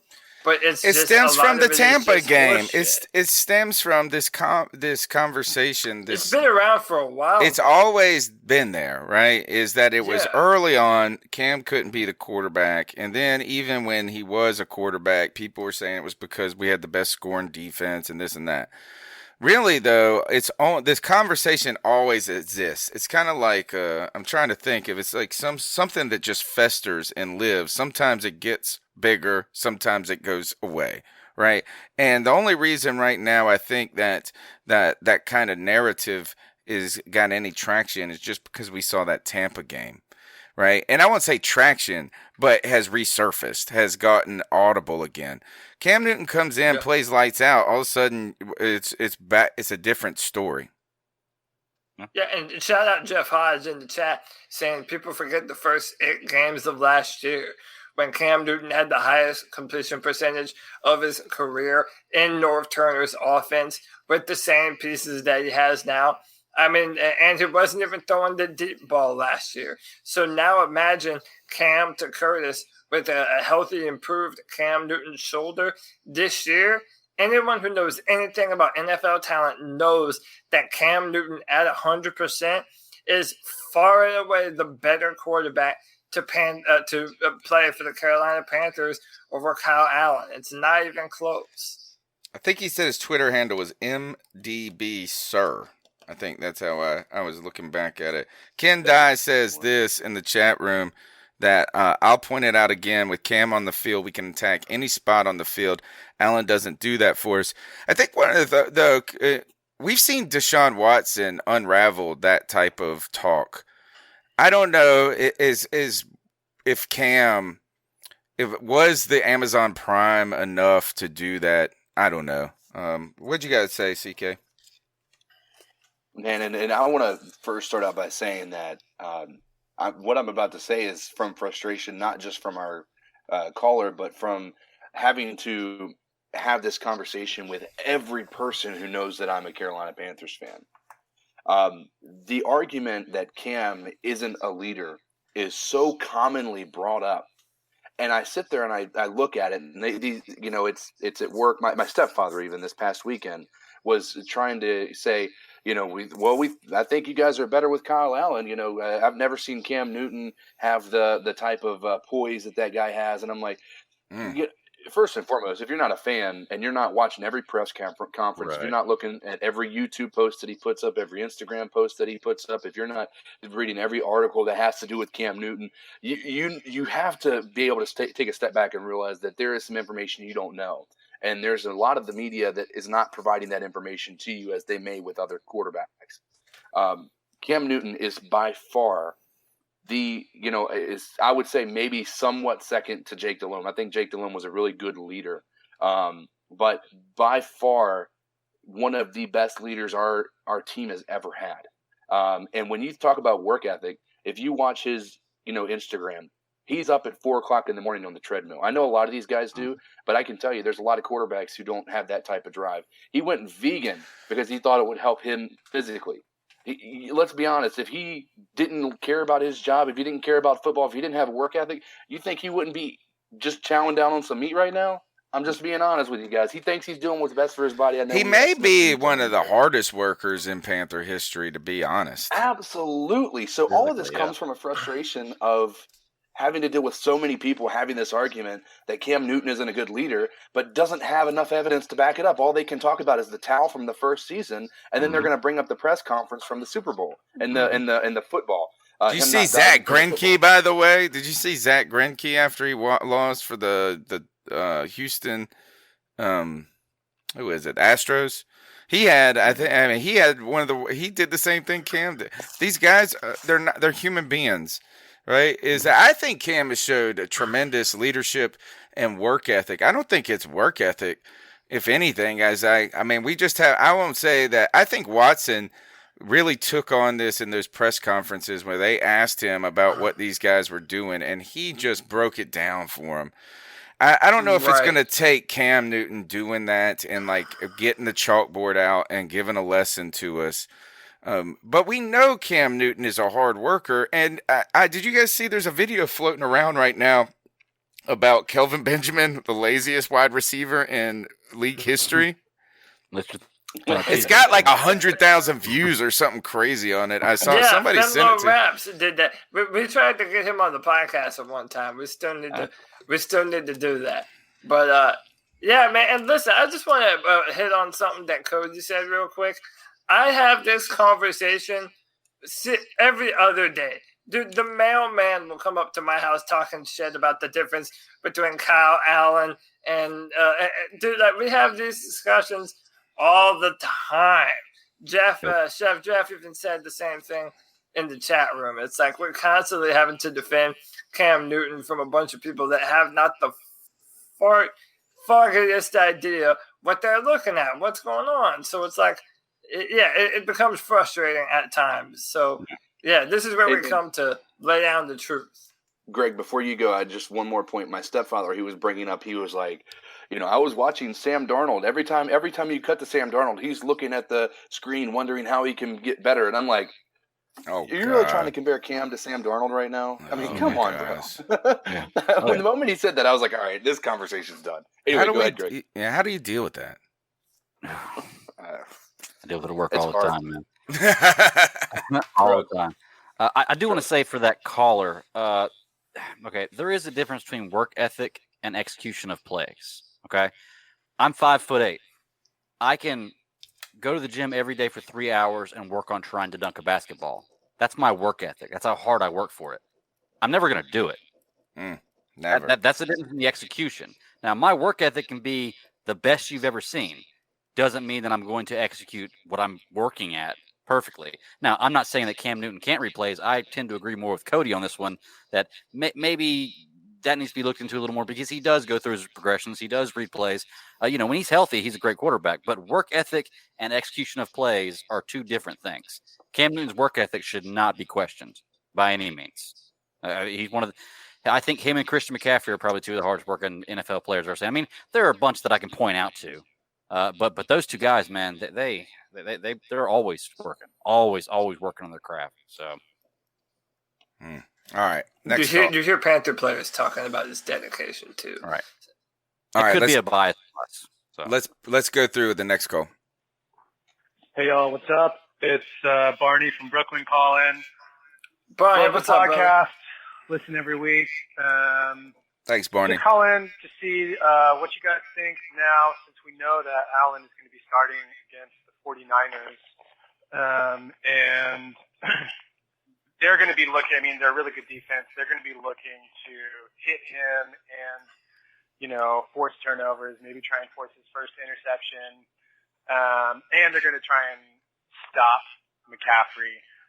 We know we're going to feature McCaffrey because he's amazing, and why not? He's a powerful weapon. But I'm wondering if this is like Bonifan's time to shine, if we're going to start putting out more sets with two running backs, because there's not any tape on him. Who knows what he's been up to in practice.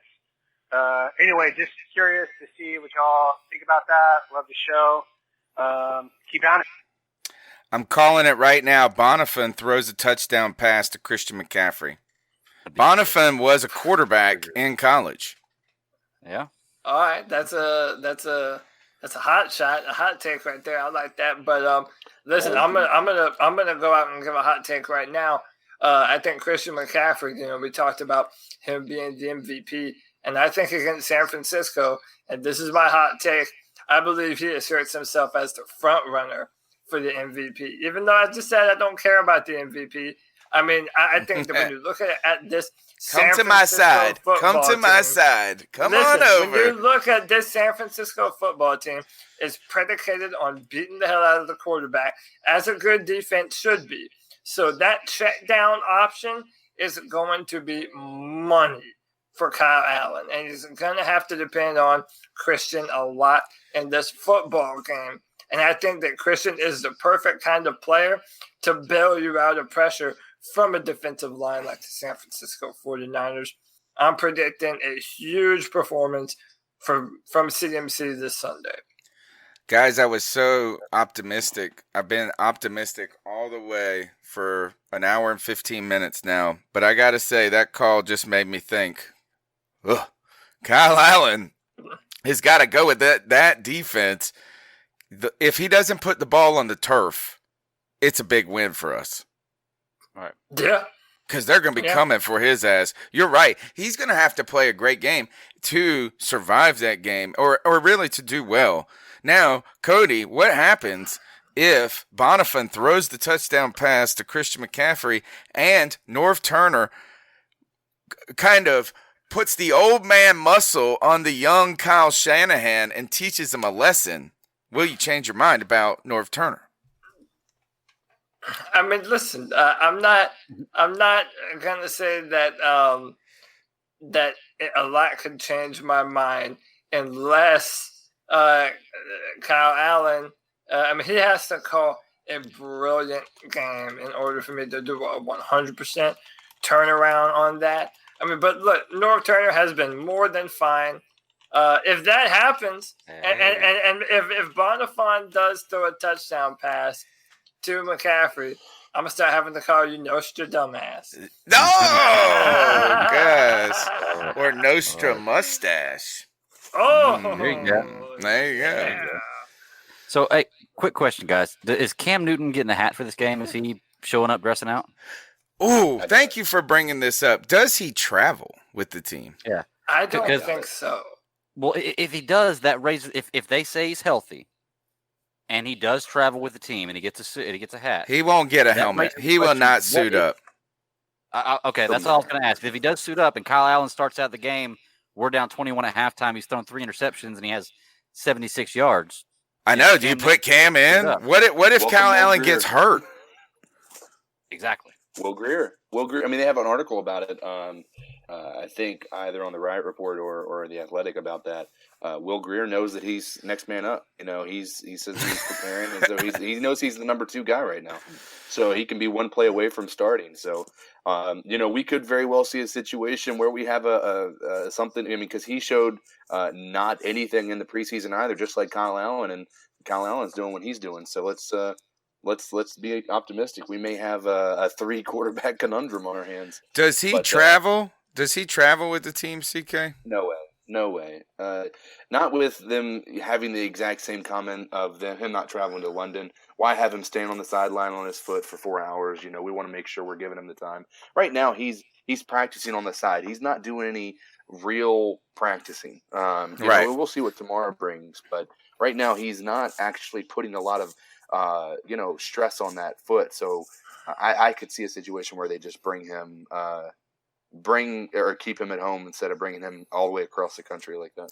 Will Greer does not want to get his first shot against the San Francisco 49ers. San Fran? Yeah, no. That poor fella. He's sitting there. He's Kyle Allen's biggest fan this week. He said, miss me with that dumb shit, bro. Well, the thing is... He's slipping steroids in all the offensive line. Yeah. And by the way, I did want to mention that too. So it also feels like we're getting healthy at the right time too. Oh. Dante Jackson's coming back for this game. How about Trey Turner? Trey Turner has missed 3 games. Is Dante going to be back? Yeah, Dante will be back. He's been in practice. Trey Turner will be back.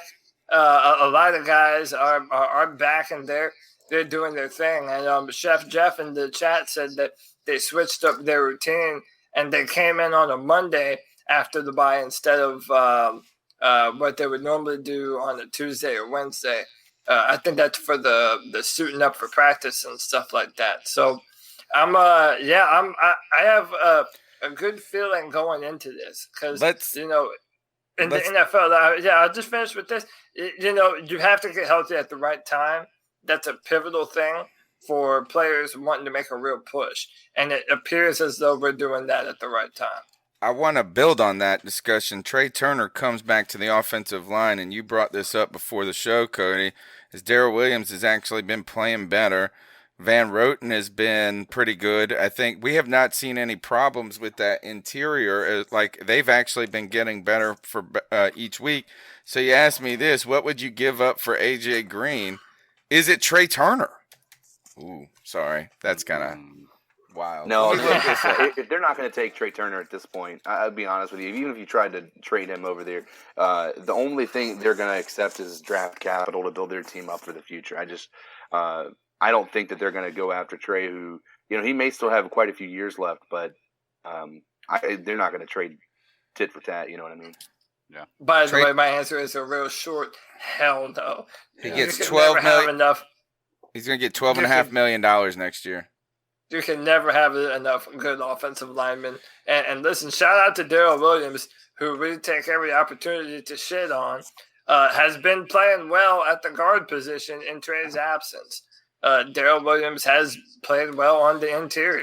So, at least you have 2 guys that you're comfortable playing that interior of the offensive line. In my own humble opinion, that's the most important section of the offensive line because you have to have a pocket to throw the football from. So, it's a good problem to have. I'm not trading either of them. Trey Turner is supposed to get $15.3 million in 2021. Well, the thing is, there was somebody in the chat earlier when we were talking about the AJ Green thing, and they brought up the best point that I've heard so far, and I'm going to add to it a little bit. Is AJ Green is one of the best wide receivers I think he's easily top 5 receiver in the NFL when he's healthy, even with Andy Dalton throwing to him. He's a top 5 receiver, but he's injured every year, man. He's injured every single year. There's always something wrong with him. He misses at least 2 or 3 games every year. He's a phenomenal receiver. I wouldn't trade for him simply because he was in the 2011 draft class with Cam Newton. Like, Dalton and A.J. Green got drafted the same year. So that puts him at, his 9th or 10th season right now?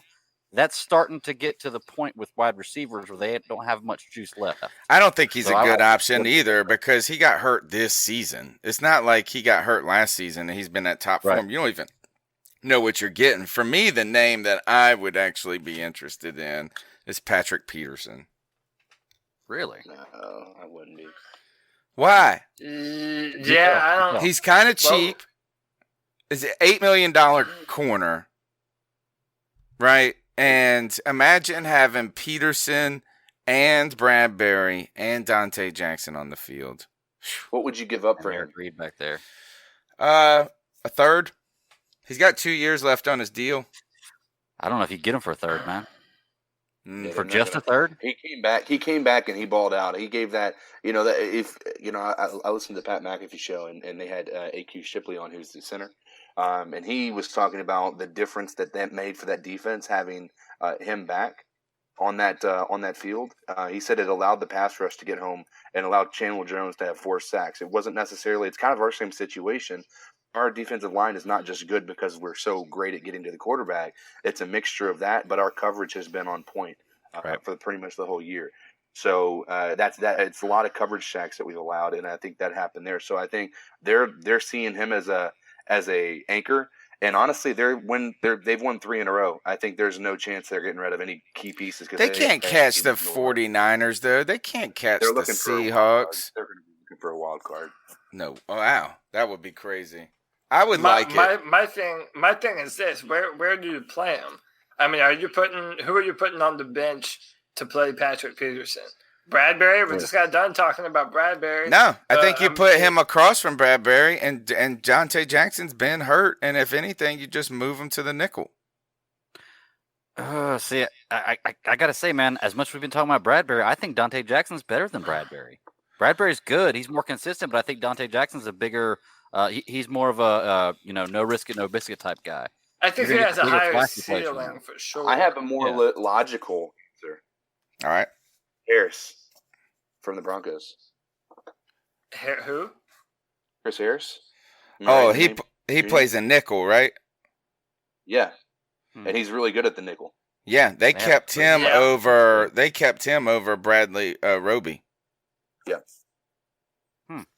That's interesting. I actually think that is where we need the help, guys, secretly, is that if there is a help, I don't think that the wide receiver is a big problem. We've actually got our best wide receivers we've had in a while. Yeah. So I'm okay with DJ Moore and Curtis Samuel being the guys. And I heard somebody write today on Twitter, they said Jarris Wright stinks. And I was like, man, recency, dude. He had one bad game. No, I think our receivers are okay. I don't think we need a big name there right away. I mean, maybe if we continue to get some injuries or something like that, we're going to need somebody with some veteran experience. I think we're one injury away in the secondary, though, from having a significant problem. And right now, that Dante Jackson injury kind of worried me a little bit because, I like Cockrell, but I don't know if that's enough depth to go deep into the playoffs. Is it any? I like that Harris name. I like that. Is there any correlation to the fact that we dropped from first in passing defense down to 7th while Dante Jackson's been out?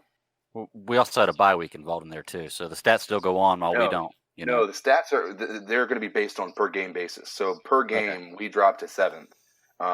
So because when we faced Tampa Bay. When we faced Jacksonville, they just blew the doors off of it as far as yardage is concerned. We're giving up 225 yards in the air right now. And seven touchdowns. What was the last 2 games? Oh, it's been a lot. I mean, I think Tampa Bay put up. I'll look them up. Keep talking. Well, but I think that. Okay. Sorry, go ahead, Greg. No, you go ahead, man. Finish. You were in the middle of something. When you look at everything that we have with our defensive or our secondary, the one missing piece has been Dante Jackson, and Ross Cockrell came in and he played well, but do you feel like there's any correlation to the fact that Dante Jackson has been out and we dropped from 1st to 7th? Because you got to think about those things. Yeah, and that's a good point too. And I think Ron Rivera even mentioned that Ross Cockrell has earned playing time. I mean, this is a guy that they're going to put on the field. Yeah, this is a guy that, and listen, the dude has 2 interceptions.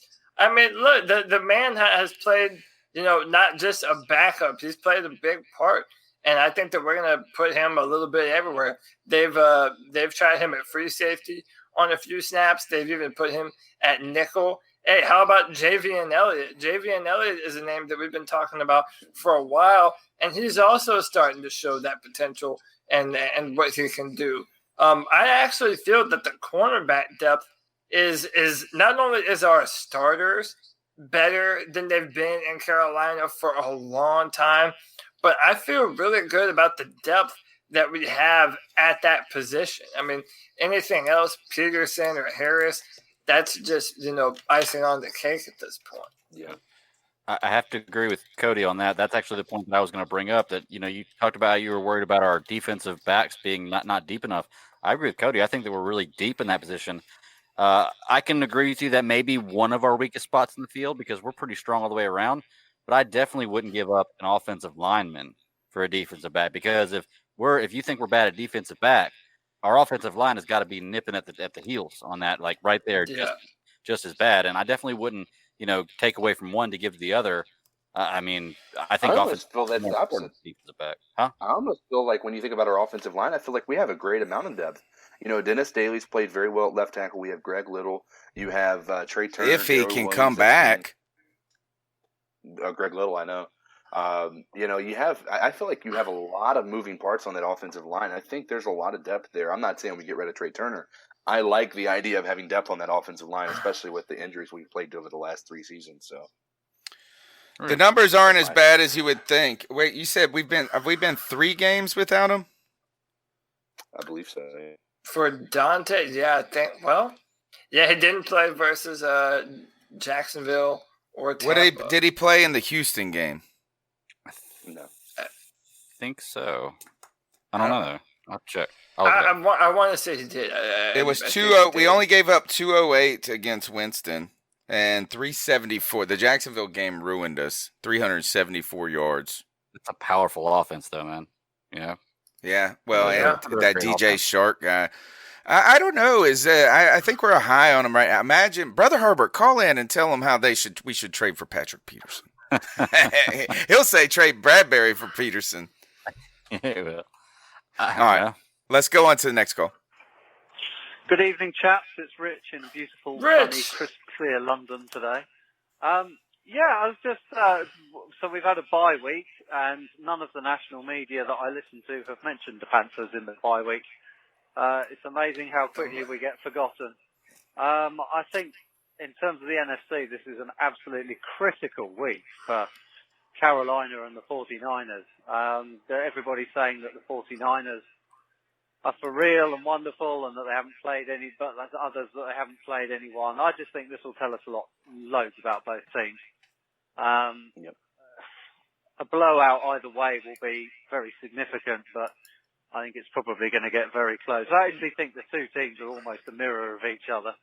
Really strong defensive lines, improving secondaries, good running game, and a questionable quarterback. I know people think Kyle Allen's the next coming of Tom Brady, but the stats are showing that although the passes are getting there, they're not quite what they could be. And hopefully we're pretty close to Cam coming back. I don't know, I'm with you guys that isn't it wonderful that we've got a great quarterback and we've got a great backup. Anyway, one thing I wanted to point out, because we haven't played the Saints yet, and we're going to be lucky enough that Atlanta look like they're imploding. They've just got rid of Mohamed Sanu. I just had this thought, right? The Saints tackles are probably even better than ours, and ours are doing quite well. I just wondered if we keep Cockrell as a defense as the cornerback, which sounds like Ron might do, with Dante perhaps moving to the slot. I think you might have mentioned this before. How much damage would we do with moving Dante, basically putting him on the line of scrimmage, outside of Brian Burns, to just literally pretend to line up on the slot receiver and just then absolutely bomb round the edge of a tackle? I just wonder they could never catch his little butt. The quarterback you can forget your 1.5 seconds to throw. That kid's going to be there in a second. Yeah. I just think it would be a fantastic wrinkle if they're moving him out of outside corner. I know he's blitzed once or twice in the past, but I just think that could be an amazing little thing to do. You could have him just go there, pretending to be on the slot, and then just blitz him. Anyway, looking forward to another 3 hours and 15 minutes like you had last week. That was fantastic. I think we've got a real chance against the 49ers. I think we're being horribly underrated by everybody. Even the PFF bigwigs were saying this week that they've underestimated us. Anyway, guys, great show as ever. Keep pounding. Keep pounding, Rich. Great call. Fantastic call. I think we should follow it up with.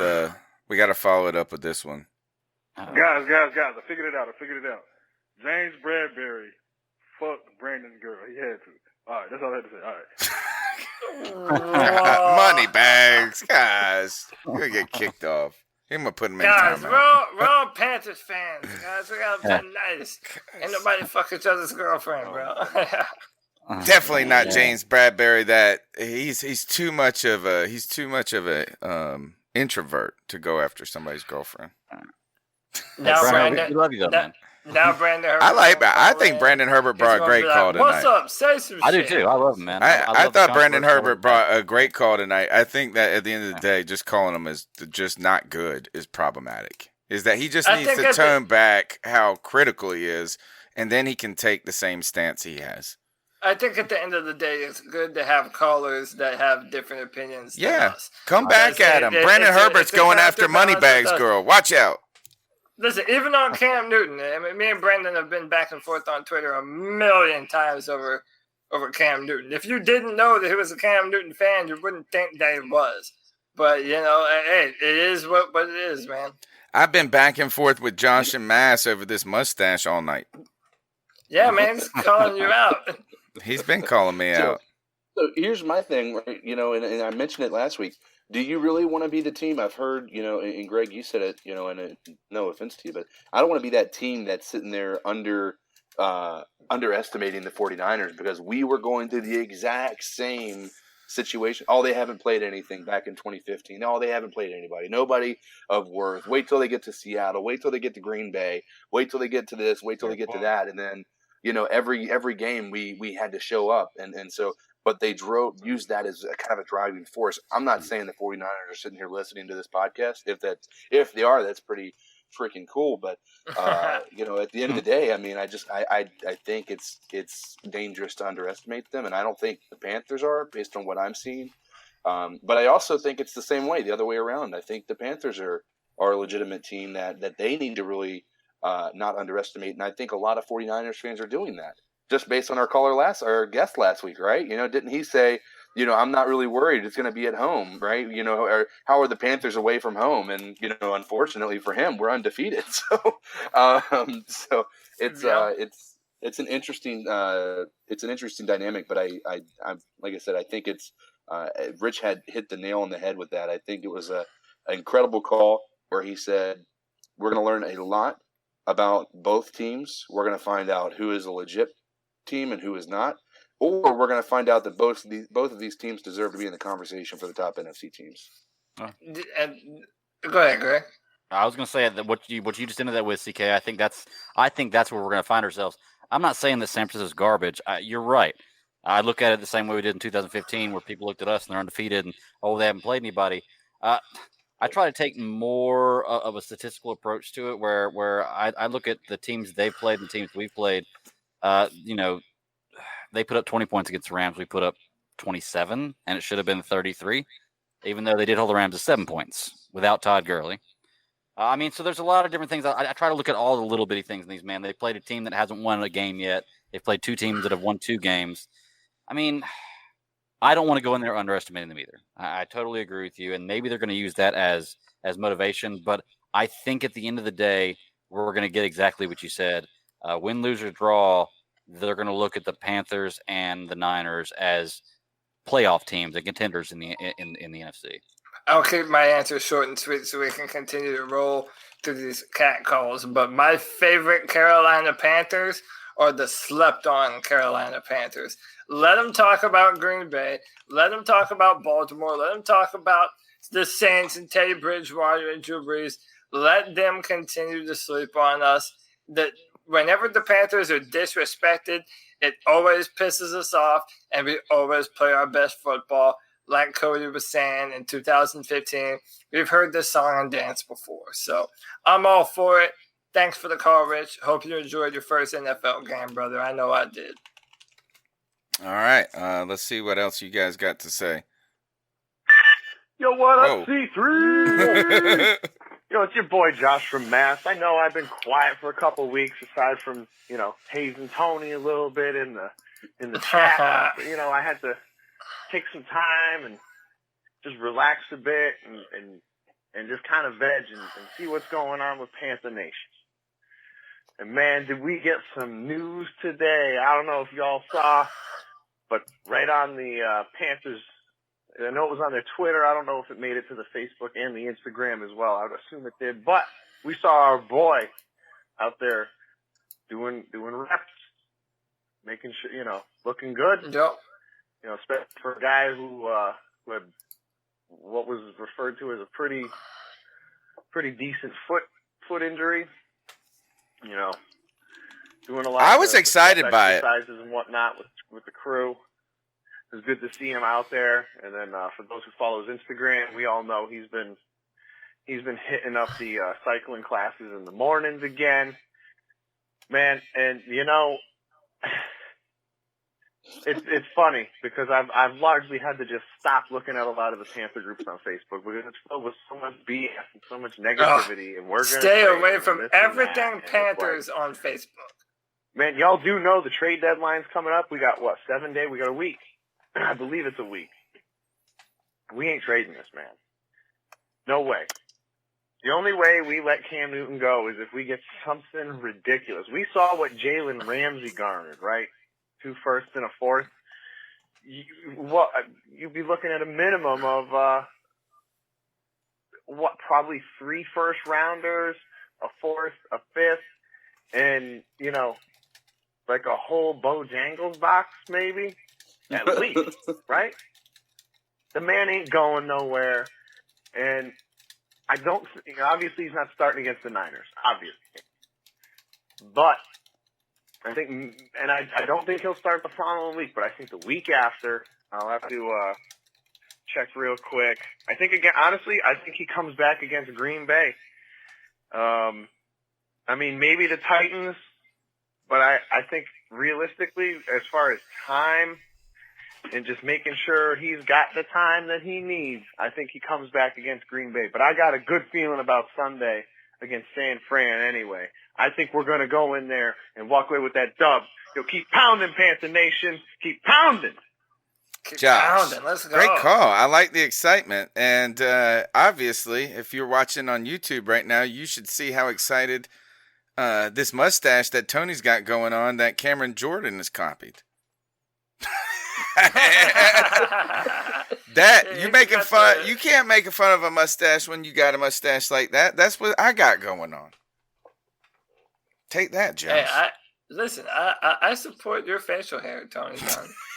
I support your right to rock a mustache, dude. No matter how bad it is, right? I'm on week 3. This is tomorrow makes the 3rd week of this nonsense. Trying to get to Halloween and farther. I'm just gonna keep going with it. All right. Yeah, man. Let it go. The number's 252-228-5098. One more call. What's up, C3 fam? Chef Jeff here. Chef That's something Jeff. I've been thinking about pretty much all week. Since last week when Marty Herney came out and mentioned the franchise tag as it pertains to Cam. Now, I know that we brought it before, would you rather have 5 or 6 years of mediocre Cam or 3 years of great Cam?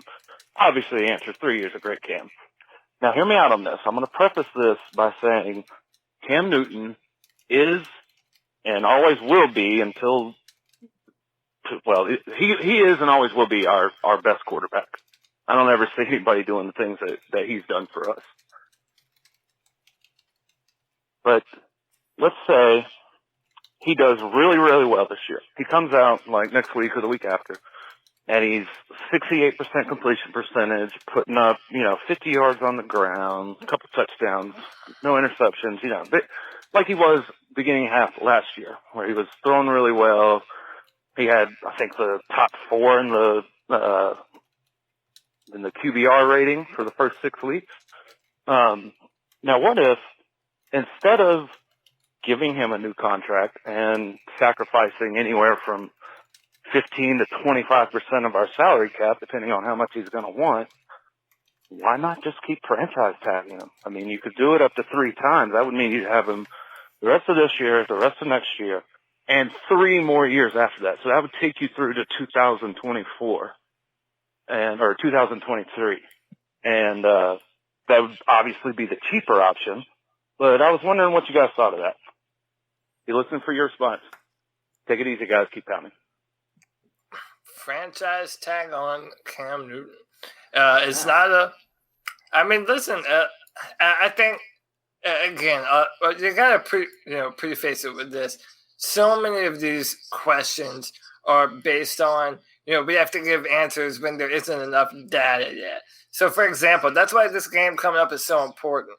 Seeing Kyle Allen against a good San Francisco defense is something that we all want to see for our own collective evaluating purposes. I think on a question like this, though, to me it all depends on if you see Cam Newton operate the team as the full-time starting quarterback and he balls out like we want him to do, like we all feel he's capable of doing, then in my mind, there's no reason to even play with his money like that. Just sign him to another deal now. I mean, if Cam Newton is the face of the franchise, like we all say that he is, then he deserves to be paid accordingly. Now, it's better to build a football team when you're paying quarterback money like what Kyle Allen is making right now. But listen, when you have Cam Newton on your football team, you have to pay him what he deserves to be paid, or else someone else is going to do that. So, yeah, I don't know. That's a tough question right now. But if Cam is the man, just pay him. That's my answer. I think you just let him finish his contract out. And then is that if next year he has a great season, then you say, man, we can go 4 more years with Cam, and that's what you should do. I think you stick with Cam as long as you can. But if he comes back this year and it doesn't go well, and then there's another injury problem or something, then you might need to. I mean, I hate to say it, but if injuries continue to inhibit him from being the player we think he is, I don't know how you could sign him a long term, unless you now. Would it be cruel to do that to Cam a little bit? In some ways, imagine is that you just say this is. Yeah, you're right. Matt, now that you think about it, you might just try to. It gives you a rental a little bit, so you don't have to stick with Cam for a long time. Haven't the past few years they signed Drew Brees to a 2-year extension? Yeah. So 2 years. 2012 is when he was franchise tagged. Oh, 2012. He had some problems. Remember that things didn't go well with them and they pushed those negotiations to the limits at one point. Well, remember, it's funny that you bring that up. We have a brand new players agreement coming up soon, and it's the end of 2020. It's a very real possibility that there might not be a franchise tag because because the players are asking. The NFL, they want another game during the season. They want a 17-game season and take away from the preseason. I think in return, they're probably going to do away with stuff like the franchise tag. So it's interesting to think about. Well, the franchise tag is interesting because it was something the players thought was going to help them out. It was going to get veterans players paid and rookies, keep them, make them have to earn their money, which is funny because that's kind of the way they wanted to go, was the rookies had to earn their money.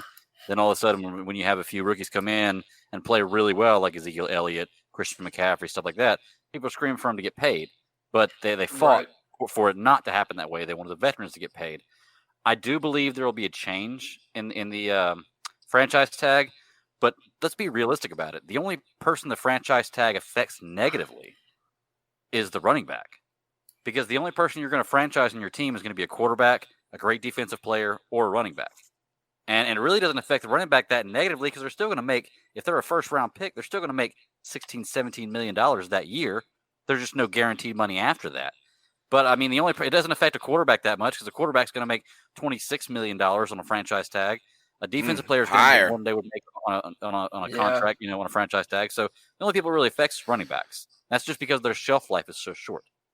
So it would be a nice way to get some Cam action, though, without having to commit 4 or 5 years to him. But what do you do for the psyche of your quarterback when you franchise it would tag make him them mad. But, I mean, it's made a bunch of other players mad. What can they do, right? But, again, it's the question, does the franchise exist when we get there? The franchise tag exist, and what kind of limitations? A great question, though. Tough question.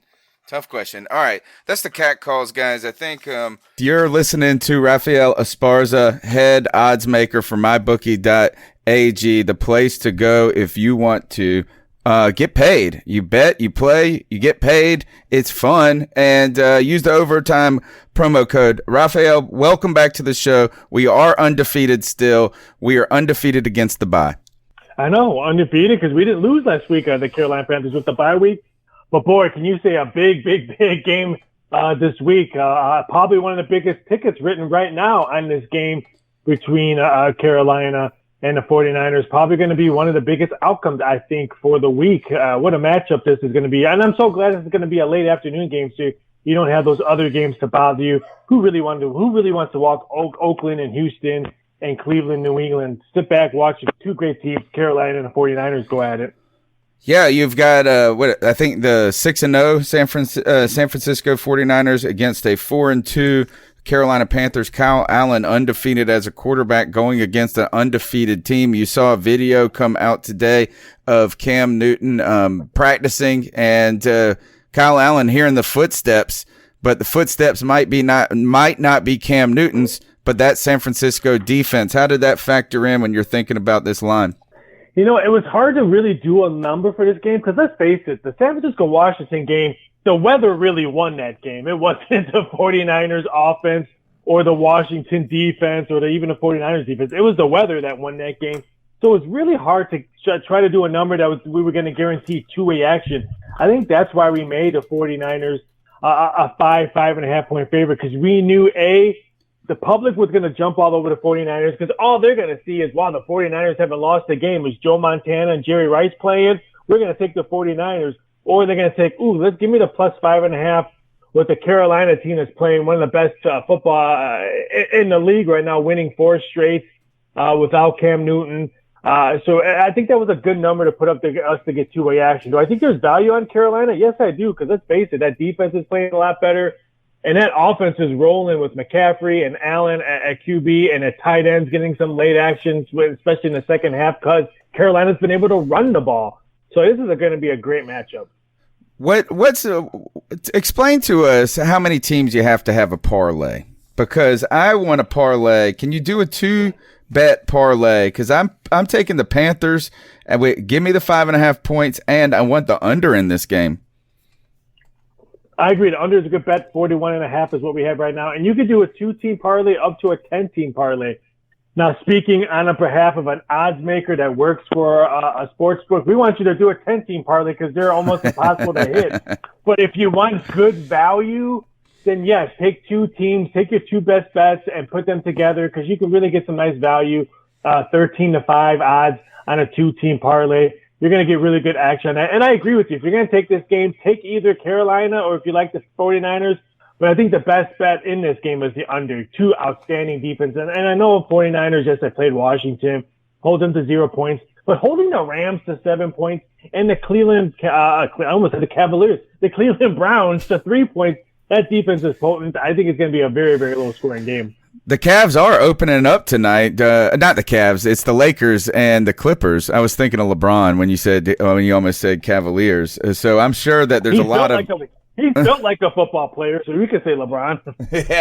Yeah, that's for sure. And so the basketball, what is it? They're playing the Clippers, right? I mean, and I'm sorry, I'm diverting topics here. but the Clippers right now have to be one of the favorites to win the championship, strangely. Yeah, Clippers and LA are probably the top two teams in the West. And what a great evening. Not only do you have the NBA tipping off on a Tuesday, the World Series Game 1. We're getting ready for football on Thursday, Friday, Saturday, Sunday, Monday. Well, let me retract that. There's no Monday Night Football game, people. It's Miami and Pittsburgh. Catch up on your DVR, watch a movie, take your wife out to dinner, and DVR that game. That's the truth. All right, let's continue to look through the NFL, and let's just briefly talk about the NFC South. Looks like Tampa Bay has got the Tennessee Titans, and if there are two teams that can confound people more than these two teams, I dare you to tell me who they are. Tampa Bay is 2.5-point dogs right now, 45.5 over under. The Titans coming off of a win. Where do you see? What are you looking for in this game? Yeah, I'm really puzzled on this game because I know Tennessee's got some quarterback issues. Is it Tannehill? Is it Murat? But let's face it, they beat the Chargers. Even though they shouldn't have won that game because the Chargers couldn't rush the ball 1 yard on 2 plays to win that game. But I want nothing to do with Tampa Bay. The Saints blew them up. You guys took care of them on a week from 37-26. And that one game win against the Rams was depleted. Their offensive line and defensive line were horrendous. And they lost to the Giants. So I'm a little bit shocked that the Tennessee Titans are not a solid 3 in this game.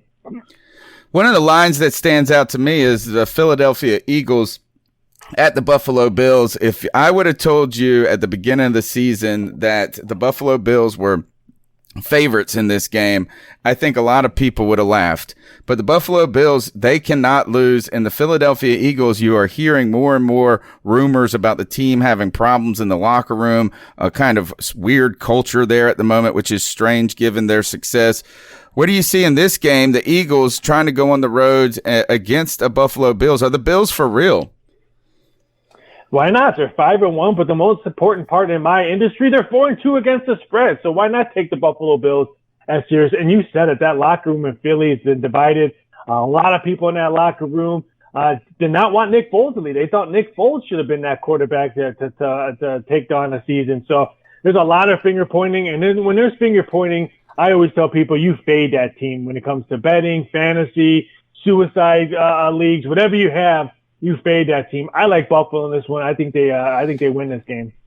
I like here's a game where the dog, I think, can cover. The Oakland Raiders go into Houston. Houston up and down. You see, sometimes you see a team that could be one of the best in the league. Other times they just look bad. And then the Oakland Raiders are sneakily better than people think they are. I agree. I thought Oakland was going to be one of the worst, the top 3 or bottom 3, I should say, in the league. So every time they're hanging around and I'm scratching my head that they're close to covering or winning, I'm shocked. But I like Houston. They play much better at home. And if that offensive line can play like they did when they won at home against, let's say, when they beat Kansas City and when they took care of Atlanta easily, then I think Houston's a tough team out. But you said it, you just don't know what team Houston you're going to get. They hung around the Colts. They had multiple chances to win that game. They just fell a little bit short. But I'm gonna take Houston small in this one, but if this one goes up to 7, which I think the public will bet this up all the way up to 7, I might have to take a look at the Raiders because who would have thought the Raiders would have covered 2 of their last 3 games? What do you see the Denver Colts line doing right now? It's at 6 for the Colts. The Colts are just a good team. I've tried to be on the other side of them for too long. I never liked Andrew Luck, so I held that against them. I assumed that they would be bad without Andrew Luck. Jacoby Brissett is great. He's a great personality. He's a great quarterback at this point, and they are a really good team. They're the favorites in the South. You got to think. Well, they're the leaders in the South, but this team is better than I think. What do you see happening to this line, Denver at Indy? Do you see it getting closer together, or do you think Indianapolis gets another half point here? Well, we all know Indianapolis, they live and die on their offensive line. It doesn't matter who their quarterback is. And what we saw last year when they made Andrew Luck shine, it was because of their offensive line. Same thing this year. And who's the quarterback of Denver? I don't know. It's Joe Flacco? That's why I'm fading the Denver Broncos on this one. He's been horrible for Denver. They have quarterback issues. John Elway has quarterback issues. He has not picked a good quarterback since he's been there, since Peyton Manning has gone. He wasn't any good either. No, he was throwing dead ducks like there was no tomorrow. Give me Indianapolis big home win that they had last week. They beat. Now they went to Kansas City, won. Now they won at home against Houston. They're on a roll. They've won 4 of their last 5. They're going to win 5 out of the last 6. Joe Flacco was terrible in Baltimore. I don't think he's hit a deep pass in like 8 years. I mean, he cannot throw the deep ball. And the sad part is he's probably going to be a Hall of Famer because he's got rings. No. All right. Rafael Esparza, tell them how they can get on this week's action. Where do they need to go and place their bets? You jump over to mybookie.ag, get that 100% sign-up bonus, and use that sign-up bonus to take the Carolina plus the points, plus 5.5. Wait to see if it goes up to 6. I think the public might bet that up to 6. But 100% sign-up bonus is definitely the right place to go. Sign up at mybookie.ag, get that 100% sign-up bonus, and you have great time not only to bet football, baseball, World Series, NHL, NBA just dropped the puck. The Breeders' Cup horse racing is next weekend. There's a full range of stuff to do over at mybookie.ag. All right, you're going to have to give us lessons on this each week. I'm going to start asking you a different betting question each week. This week we asked about parlays. My parlay is the Panthers and the points and the under. And Rafael will catch up with you next week. Thanks a lot. Take it easy. Have a fantastic week. Let's turn our attention to, I think there's only 2 NFC South games this week. And so let's get through with our picks. I'm picking Carolina on the road and to upset it. I'm a Panther homer. I know that San Francisco has got a good defense, but so do we. I think we stifle their offense. We pull out the win on the road. Cody, what do you think? Yeah, man, I'm gonna roll with my Carolina Panthers. I genuinely feel that this is the best football team that the Carolina Panthers have fielded in a long time. They have the potential to be much better, I feel, than even the 2015 team. So I'm gonna say Carolina 27. I'll go San Fran 17. All right, 27-17. So I didn't give you a score. I'm going to say the Panthers get 17-12. There we go. Panthers 17-12. Low scoring game. What do you got, Greg? Well, real quick, take a break from this. It's NBA tonight, y'all, just so you know. Pelicans and the Raptors are in a barn burner at overtime right now. Game 1 of the season. Just awesome game. But as far as Panthers go, I'm going to go Panthers. And I think this one's going to be it's a litmus test game. It's going to be a close one right here. I'm going to go Carolina 24, San Fran 21, game-winning field goal ends the game. Joey Sly hits a 50-plus yarder to win the game. 24-21? 24-21. All right. CK, what do you got? All right. So, I told you I had something fair weather fan to say real quick. Yeah. This, as a fan who has a heart attack after every game, there is a win-win on every side of this for us. If we lose, number one, the quarterback controversy questions may come to an end depending upon how Kyle Allen plays. Right. But also, it was just our backup. You just went against our backup. If we win, yeah, we're going to have to answer the questions about Kyle Allen and Cam Newton. But our backup just beat your team. So I think it's kind of like a win-win. I'm not, as a fair weather fan to say, but that's how I felt today. I was like, I'm not really stressed out about this game as much as I normally. No, me neither. Normally, and it might be because I'm just confident in their team, but nonetheless, what I think the Panthers pull this out. I don't think it's going to be a blowout like I've kind of predicted the last few. I think if I had to guess, this is going to be a highly defensive type of game, and it's going to be 17-10 Panthers. 17-10 Panthers. I like that score a little bit better than mine. Quick question for you, CK. So, based on what you were just saying, would you give up the win to get Cam back? Like, are you in the boat of I want Cam back so bad that if we lose this game, it doesn't matter to me, we're getting Cam back, or would you rather have the win? So, would you rather have the Kyle Allen argument or the win, basically? It's such a tough question because I think that it depends upon who we see on Sunday. If the 49ers are for real, I want to have the win because I want to have the upper hand when it comes to us getting a first-round bye, just if it comes down to that. Okay.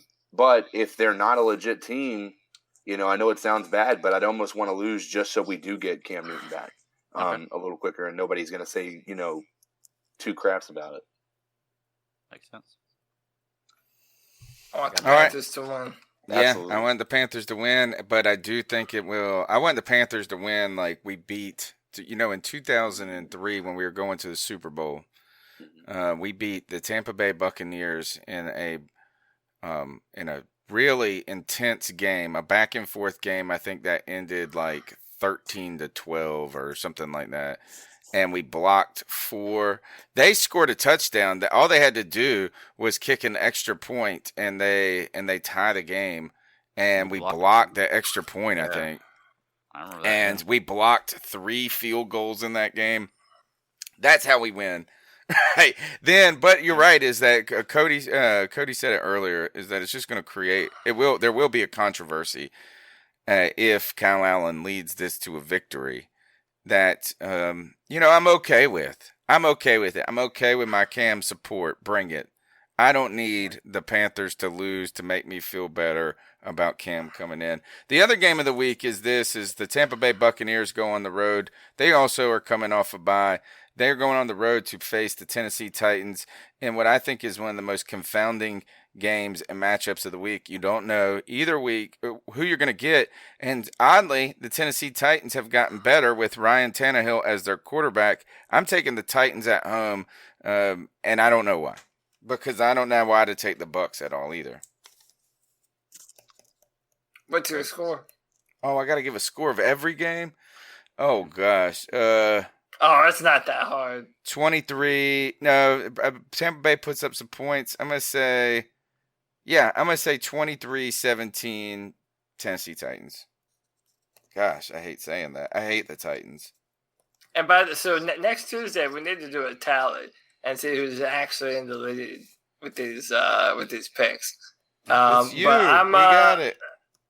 I'm going to take Tennessee in this matchup. They just got back Jeffrey Simmons, and I scouted him a lot the last year for the draft. The dude's a beast. He's nasty.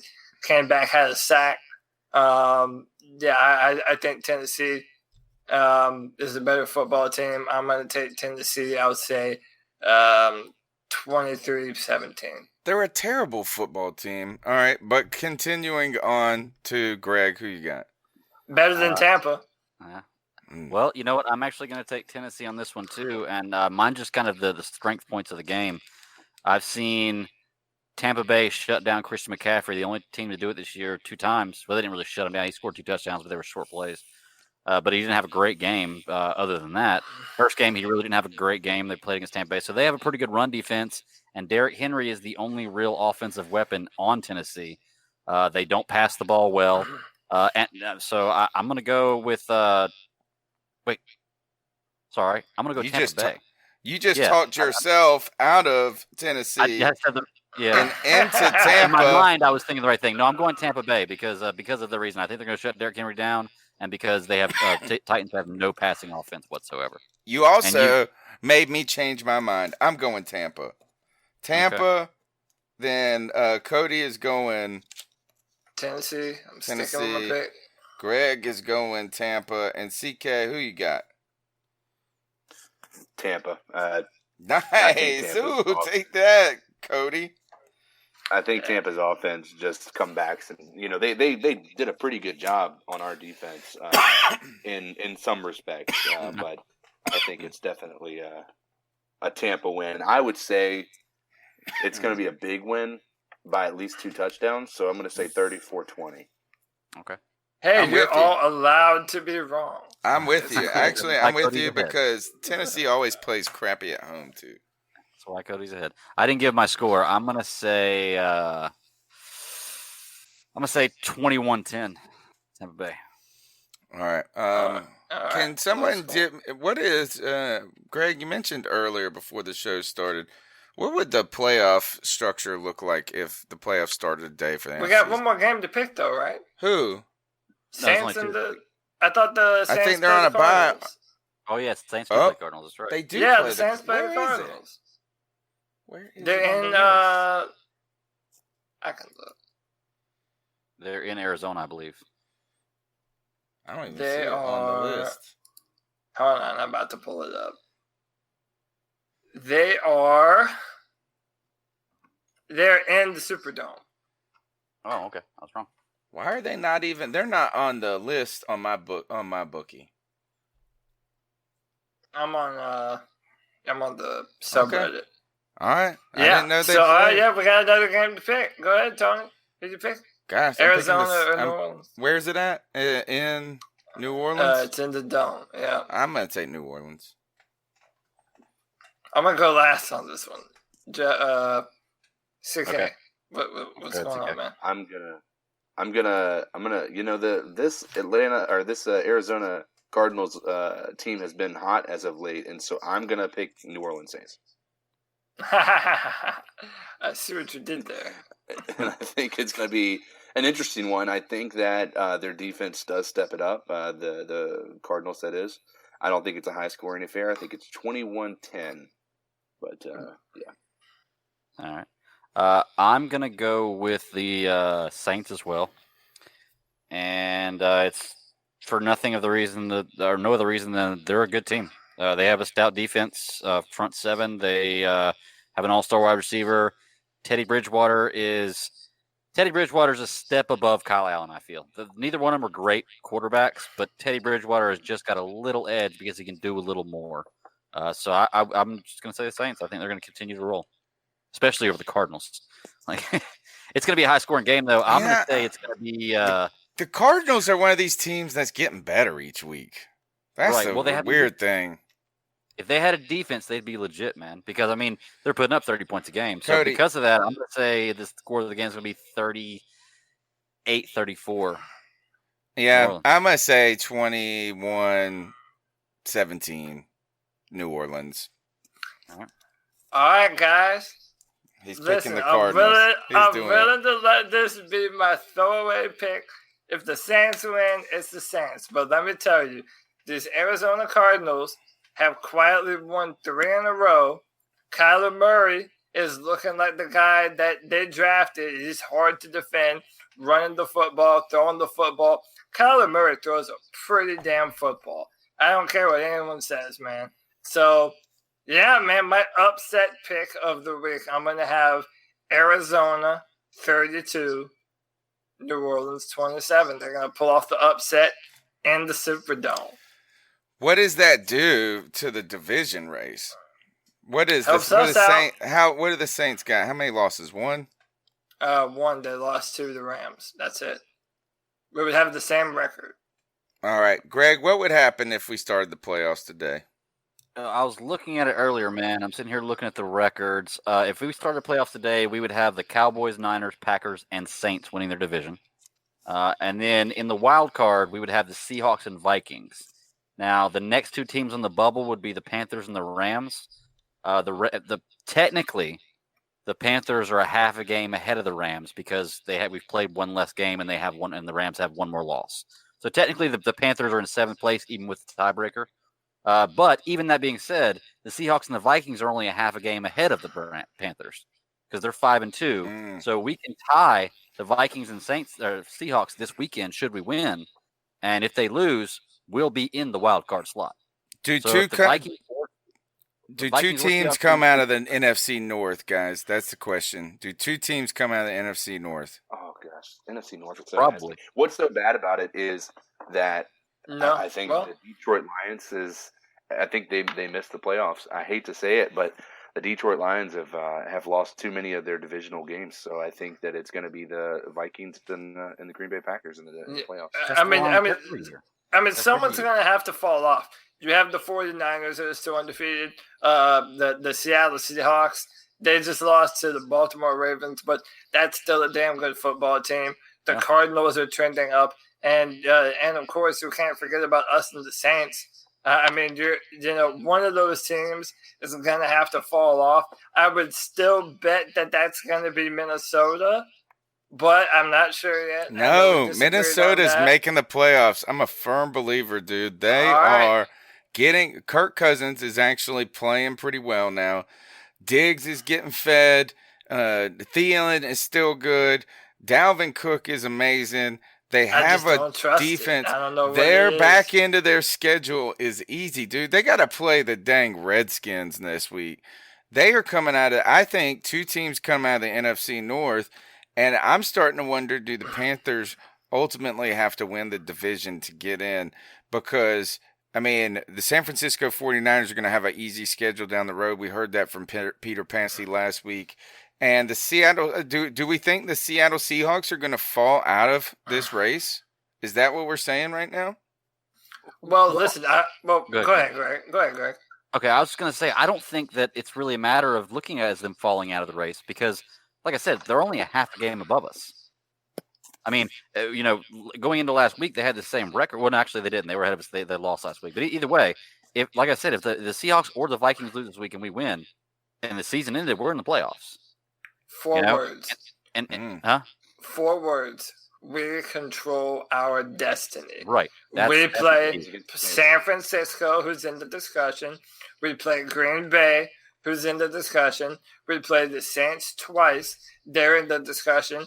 We play Seahawks. Seattle at home. The Carolina Panthers have to put up or shut up.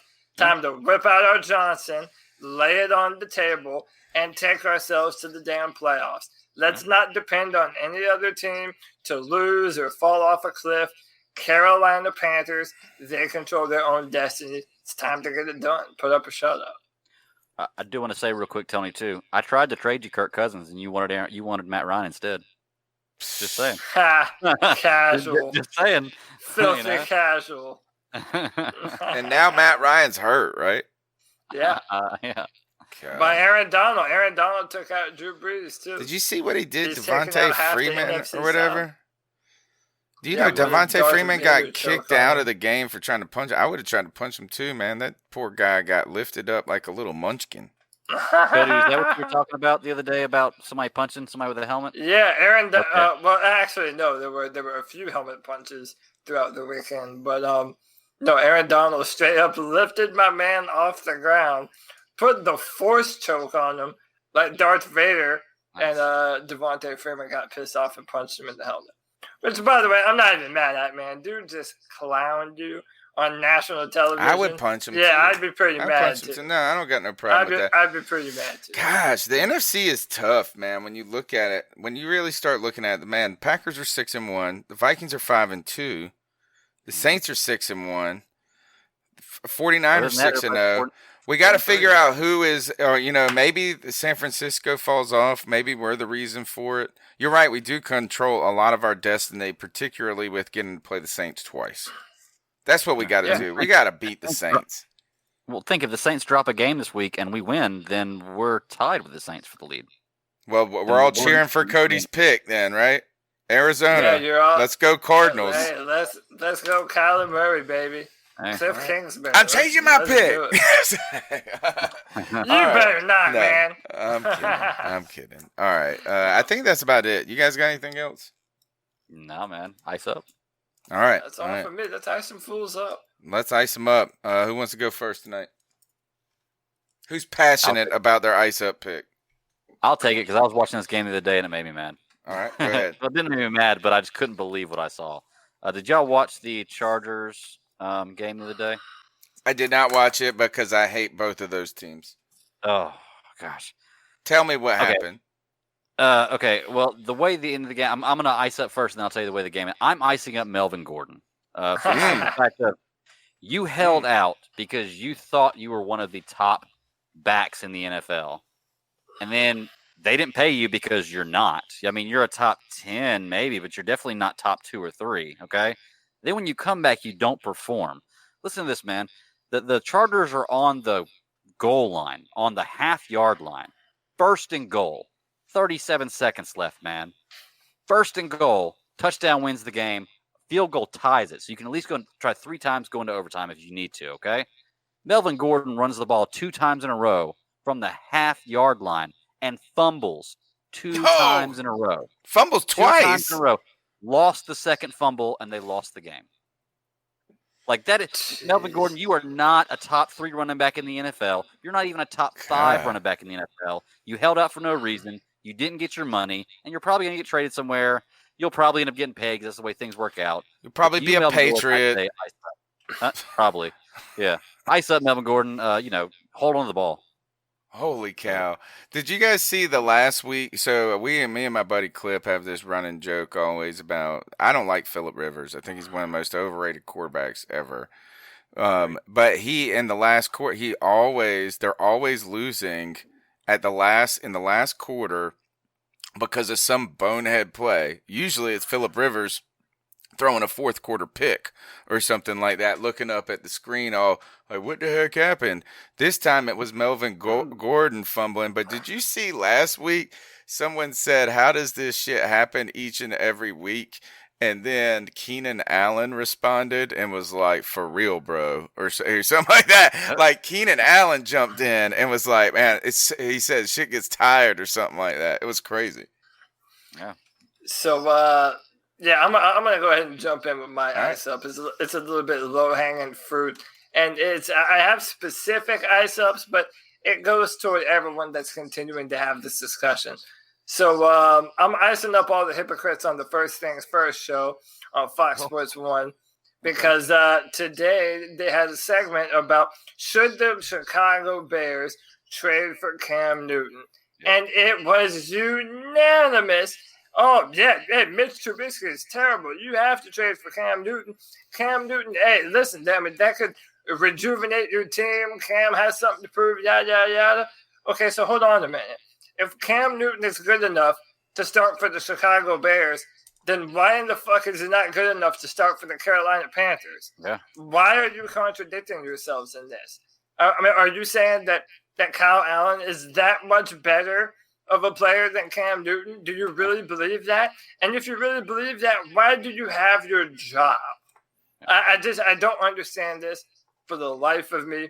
If Cam Newton is a good enough quarterback to lead the Bears to be a successful football team, then why is he not good enough for the Carolina Panthers, the team that he has put on his shoulders for years now? So to everyone entertaining the notion of trading Cam Newton or him going to the Bears or fucking whatever, ice up, son. Straight to the point, ice up. I'm glad nobody said it in the calls, dude. I was going to hang up. Yeah, Finger was on the button. Yeah. Well, I know Tacos and Slurpees, like I said, was talking about that earlier, but it's interesting you said that because I know Nick Wright is a huge Cam Newton fan. So I'm surprised he would say something like that because he's usually a big Cam Newton defender. No, did I say so speak for yourself? Okay. That, yeah. Yeah. The one I love that show too, but there are a lot of controversies. Yeah, the one with Whitlock. Yeah, I'm a fan of Nick Wright. Yeah, Nick's right. I'm talking about the one with Jason Whitlock. Jason Whitlock, Marcellus Wiley. I love that show. You love that show? We've let Greg off the hook on this so much. I like Jason love the Whitlock. show. Yeah, Jason's okay sometimes, but then other times he's good, and then sometimes he's terrible. But I hate this. Give me a lecture shit they do. That Jason Whitlock does is like, let me tell you, like, yeah, and it's like he gives us a lecture about like, man, I don't want to listen to that dude lecture me. Well, the only thing about Jason Whitlock is I don't agree with all of his takes, but he stands firm in all of his takes, and he makes sense. Like, I may not agree with what he says, but he makes a compelling argument for everything that he does say. So he's not, CK, what you got? Man, I've been sitting here debating on it because I want to make sure I'm inclusive, but I have to say, man, anybody who looks at the tape and sees what Kyle Allen is and honestly believes that Kyle Allen is the answer to what our franchise needs, you are completely blind to the fact that Kyle Allen is missing wide open receivers just as well as Cam ever did. Mm-hmm. If not worse. Show me a pass where he hit a receiver in stride down the field streaking when he was wide open. You won't find one. Every single one is underthrown. So my ice up pick, even though I want to say I love all Panthers fans, but it's also these Panthers fans that frustrate me so much when they look at what Cam Newton's done for this franchise. He's put us on the map in a lot of different ways. I have to say, ice up, son, ice up. Cam Newton, his and always will be the answer now and for the next at least 4 years, my personal opinion. I want to. This is not my ice up pick, but I do want to point this out. A guy, Spot Rack, put this tweet out. They said, moving on from quarterback Cam Newton frees up $19.1 million in space for the Panthers in 2020, which covers cap hits for Christian McCaffrey, Jordan Scarlett. Jordan Scarlett? What kind of cap hit is Jordan Scarlett giving us? All right. Then he wrote this. He wrote wide receivers Jarris Wright, DJ Moore, Curtis Samuel, while leaving $4.2 million to cover their first-round pick or help extend Kyle Allen. And then if you click into the comments, like it's just like all these people like, yeah, it makes total sense. This one guy, Jason Chapman, put, no brainer if I'm the Panthers. I tweeted that dude. I said, no brains for sure. There's no brains. There's no brains here. This is not a no-brainer. There's just no brains involved. All right. Yeah. I think my ice up is so ice up to those. I mean, it's not. It's like if it's infuriating, right, to talk about. My ice up pick. There's just so many to choose from. I think I'm going to start with. This county commissioner. His name is, during a public meeting Monday, an elected official in Tennessee. He is Sevier County. He's a county commissioner, Warren Hurst. And he said this: we've got a queer running for president. If that ain't about as ugly as you can get. No, here you go. Continue. If that wasn't bad enough for an ice up pick, check this out. I'm not prejudiced, but by golly, a white male in this country has very few rights. And they're getting took more every day. What is this? Warren Hurst. I'm icing this dude up, not because of even his comments. I'm icing him up because I'm looking at this old man's picture, and I'm pretty sure he's going to get caught sucking dick or getting his dick sucked at a public bathroom somewhere. Mark my words. My words. Warren Hurst has there's been some homo shit in his life. You know, if you coming out talking like that, you just we know. We see it. I see you. So I tell you, ice up. Right? What's that? I said he's had some balls in his chin at least some point. Yes. You know, this guy, it's always like this. Have you seen a lot of these guys that will take these political stances that are really anti this, and then they'll get caught later on doing some shit? Dude, like Joe Rogan. Listen, Joe Rogan has the best joke for that. All these people that rally against gay people and gay marriage, they're secretly afraid that dicks are delicious. they're terrified. Like that's yeah. Oh my god! Anytime you lead something with "I'm not this, but," if you have to defend yourself from somebody calling you that before you even make the comment, you're probably that. You just said this. Your exact Just saying. Your exact words are, we have got a queer running for president. If it ain't about as ugly as you can get, I'm not prejudiced. What? Yes, you are. No offense. I'm not prejudiced. I did a prejudiced comment to start off my comment. Whatever. No offense, but no offense, but be prepared to be offended. All right. That's the C3 Panthers podcast. You can catch us every Tuesday night. My name's Tony Dunn. I am only prejudiced when it comes to my love for Cam. Other than that, I'm pretty loving everybody else because I guard him. He is I protect him, Mama Bear. So you guys shut up with all the Kyle Allen nonsense. Follow me on Twitter at @cat_chronicles. Cody, where can they get after you? At Cody Lack, CODYLAC on Twitter. Bi-weekly, there is a new mock draft on drafttech.com. I am still the analyst. I'm still writing comments for the Carolina Panthers over at drafttech.com. I also write for the Houston Texans as well. And hit me up, man. I'll bullshit about whatever you want to talk about. All right. Codizzle Allen, the best Twitter name out of the group. Go follow him. CK, it's been fun hanging out. Hey, man, I appreciate you guys having me on again. All right, Greg, where can they check out your latest podcast and your trashing of Ratatouille and your uplifting of like Cars 2 over it or something? Oh, no, definitely went Cars. It was Toy Story. But, but anyway, you can find me at the Bad Daddy 52 on Twitter directly. I also do another podcast. It is the Super Civil Servants Podcast. That's at SCS Podcast 1 on Twitter or SCS Podcast 1 at yahoo.com. Hit me up there to talk about anything. I'll talk sports with you. I'll talk comics, movies, TV. You got an awesome show you want me to talk about? You got a great movie you want me to talk about or topics like that? Let me know.